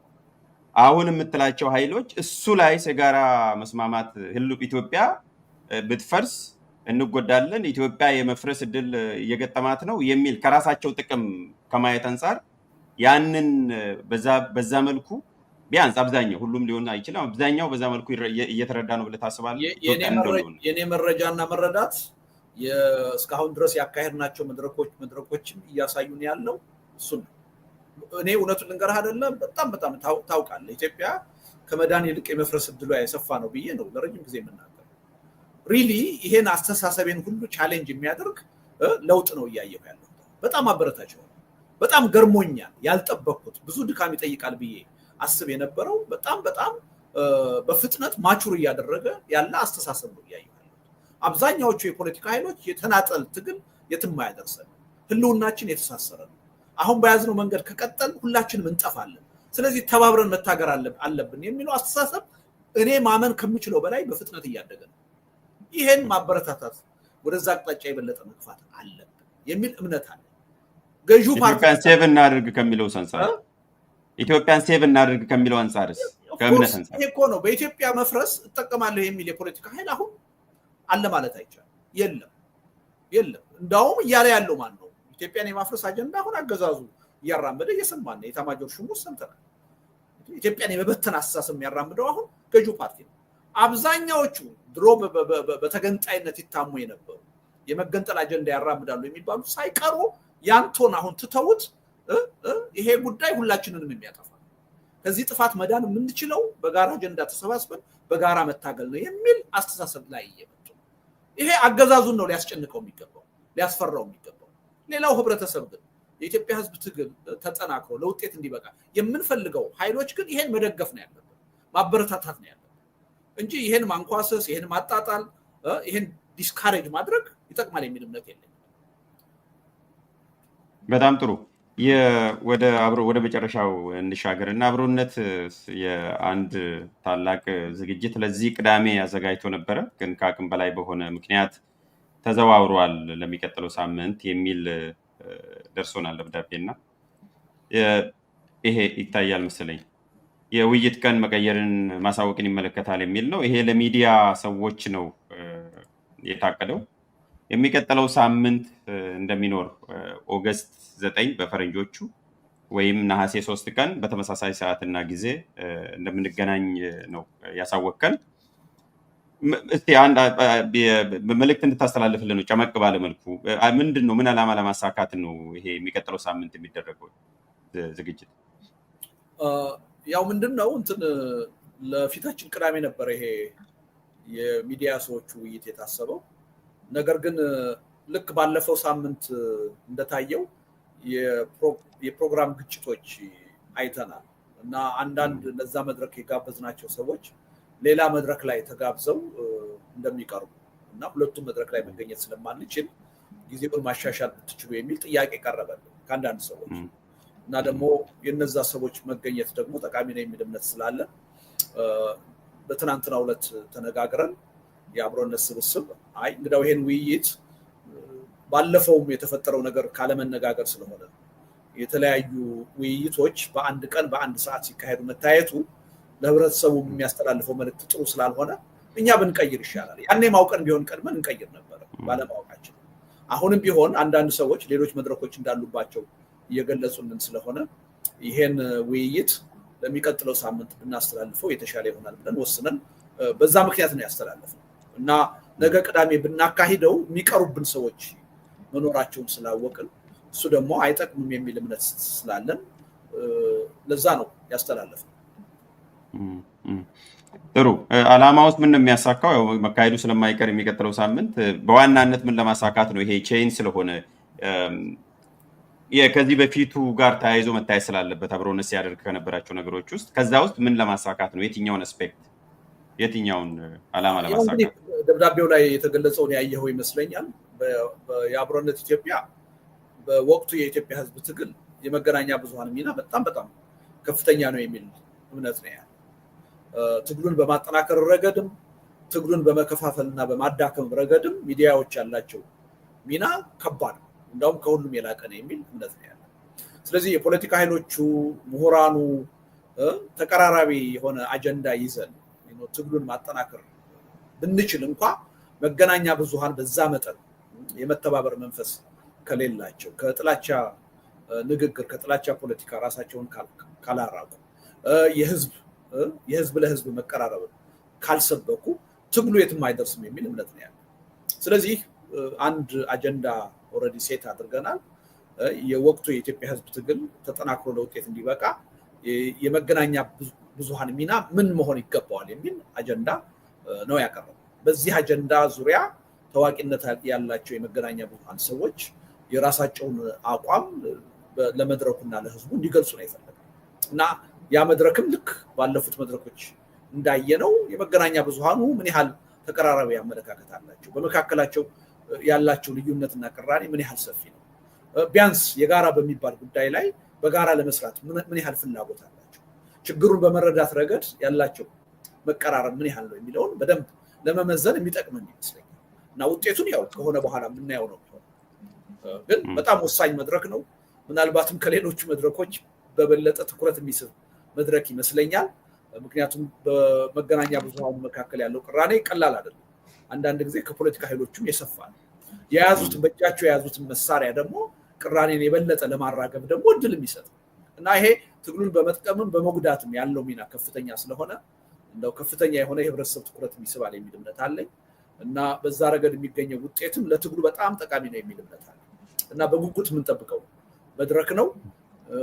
ስለዚህ የመገናኛ ብዙሃኑ ሰዎች በመድረኩ ተገኝተው የሚያራምዱትን አቋም ርዕሰ ጉዳይን በሚመለከት አብረን የምናየው ነው። በጣም ጥሩ። የመጨረሻ የተጋበዙ ሰዎች ዝርዝር ስም መጥቀስ አይጠበቅም፣ ግን በድጋፍም በመንግስት ሚዲያ ውስጥ ያሉትም ሰዎች ጥሪ ደርሷቸዋል ቢመጡ ባይመጡ? ወይል እኛ አሁን በዚህ ላይ ትኩረት ያደረግነው በወቅቱ የፖለቲካ ትግል ዙሪያ ሚና ያላቸውን ኃይሎች ነው የጋበዝነው። ለምሳሌ በማህበራዊ ጉዳይ፣ በተለያየ የኢኮኖሚ ጉዳይ፣ በመዝናኛ የሚሰሩ መገናኛ ብዙሃንን የሚመለከት አይደለም። በፖለቲካ ጉዳይ ወቅታዊ የሆኑ የፖለቲካ ጉዳዮች ላይ ተሳትፎ ያላቸውን የመገናኛ ብዙሃን ሰዎች ነው የጋበዝነው በአንድ በኩል። በሌላ በኩል ደግሞ አሁን እንዲጠናከር የምንፈልገው የህዝቡ የተቃውሞ ትግል፣ ህዝቡ በአሁኑ ሰዓት ከዚህ አገዛዝ እየመጣበት ያለውን አደጋ ለመታደግ የሚያደርገው እንቅስቃሴና ትግል እንዲጠናከርና ለውጤት እንዲበቃ ነው የምንፈልገው። ስለዚህ የመንግስትን አቋም ደግፈው የሚንቀሳቀሱ ሚዲያዎችንም አልጋበዝም። የአሁኑ አጀንዳችን እነሱን የሚመለከት አይደለም። ስለዚህ ፒውርሊ ይሄ የሚመለከተው የፖለቲካ ትግሉን በሚመለከት በድጋፍ ደረጃ የሚንቀሳቀሱ መገናኛ ብዙሃን ነው በአብዛኛው የጋበዝነው። ስለዚህ መንግስትን ደግፈው የሚሰሩ መገናኛ ብዙሃን የዚህ አጀንዳ ተካፋይ አይሆኑም። በአሁኑ ወቅት እነሱ ወደፊት ምናልባት አስፈላጊ ሆኖ ካገኘን እነሱም የሚሳተፉበት መድረክ ሊኖረን ይችላል። የአሁኑ መድረክ ግን እንዲካሄድ የፈለግነው ቅድም እንዳልኩት አንደኛ በፖለቲካ ጉዳይ፣ በወቅታዊ ፖለቲካዊ ጉዳይ ሁልጊዜ ዘገባዎችን፣ ዜናዎችን፣ ፕሮግራሞችን የሚሰሩ መገናኛ ብዙሃን እንዲሆኑ ነው። ሌላ ደግሞ የተቃዋሚ ኃይሉ በአንድም በሌላም መልኩ የሚደግፉ የተቃውሞ ትግሉ እንዲጠናከር የሚፈልጉ መገናኛ ብዙሃን ነው የጋበዝነው። በጣም ጥሩ። አንድ ጥያቄ ተጠይቋል። አብሮነት መቼ ነው ማንነቱን የሚገልጸው የሚል ጥያቄ ቀርበዋል ከሀሳብ ገበታ ቤተሰብ ማለት የዝርዝር አባላት እነማን እንደሆናችሁ። አቶ ልደቱ ብቻ ነው እስካሁን የሚታወቀው። እሱን ስራ እየሰራን ያለ ነው። አንድ ቦርድ እያቋቋምን ነው። መተዳደሪያ ባይሎው ተረቆ ኦልሬዲ ውይይት እየተደረገበት ነው። እነዚህን ሁለት ስራዎች ከጨረስን በኋላ ህጋዊ እውቅና እንዲኖረን ጥያቄ እናቀርባለን። ከዛ በኋላ የሚኖረውን የቦርድ አመራር እና ስራ አስፈጻሚ ኮሚቴውን ለህዝቡ እናስተዋውቃለን። እስከዛው ድረስ ነው አሁን በእኔ በኩል የአብሮነትን ወክዬ ንግግር እያደረኩ ያለሁት ወይም መረጃ እየሰጠሁ ያለሁት። ስለዚህ ያ ስራ እስኪጠናቀቅ ድረስ የተወሰነ ጊዜ መውሰዱ አይቀርም። ምክንያቱም በተጓዳኛው መድረኮቹንም እያዘጋጀን ስለሆነ የጊዜ እጥረት አለብን እና እስከ መስከረም ባለው ጊዜ እነዚህን ያሰብናቸውን መድረኮች እንጨርሳለን። የአብሮነትን ውስጣዊ ድርጅታዊ ስራ የመስራቱን ስራ እናጠናቅቃለን የሚል እምነት ነው ያለው። ከመስከረም በኋላ ግን ተግባራዊ የሆነ ተጨባጭ የሆነ የትግል እንቅስቃሴ ውስጥ የመግባት ስራ ውስጥ እንገባለን የሚል እምነት ነው ያለው። ስለዚህ ትንሽ እስከ መስከረም ድረስ ሰዎች በትዕግስት ቢከታተሉን ጥሩ ነው። ወደዛ አቅጣጫ ግን እየሄድን ነው። በጣም ጥሩ። በመጨረሻም የምታስተላልፈው ለዛሬ የሚሆን መልእክት ካለ አስተላልፍና በዛ እናብቃ።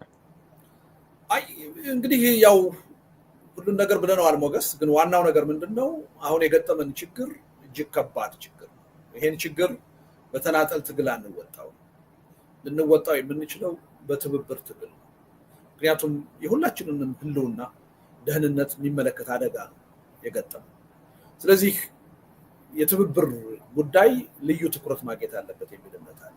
ህብረተሰቡ የተለያዩ የፖለቲካ ኃይሎች ወደ ትብብር እንዲሄዱ የራሱን ግፊት ማድረግ አለበት፣ አስተዋጽኦ ማድረግ አለበት የሚል እምነት አለ። የፖለቲካ ኃይሎችም አቅማችንን ያወቅን ይመስለኛል።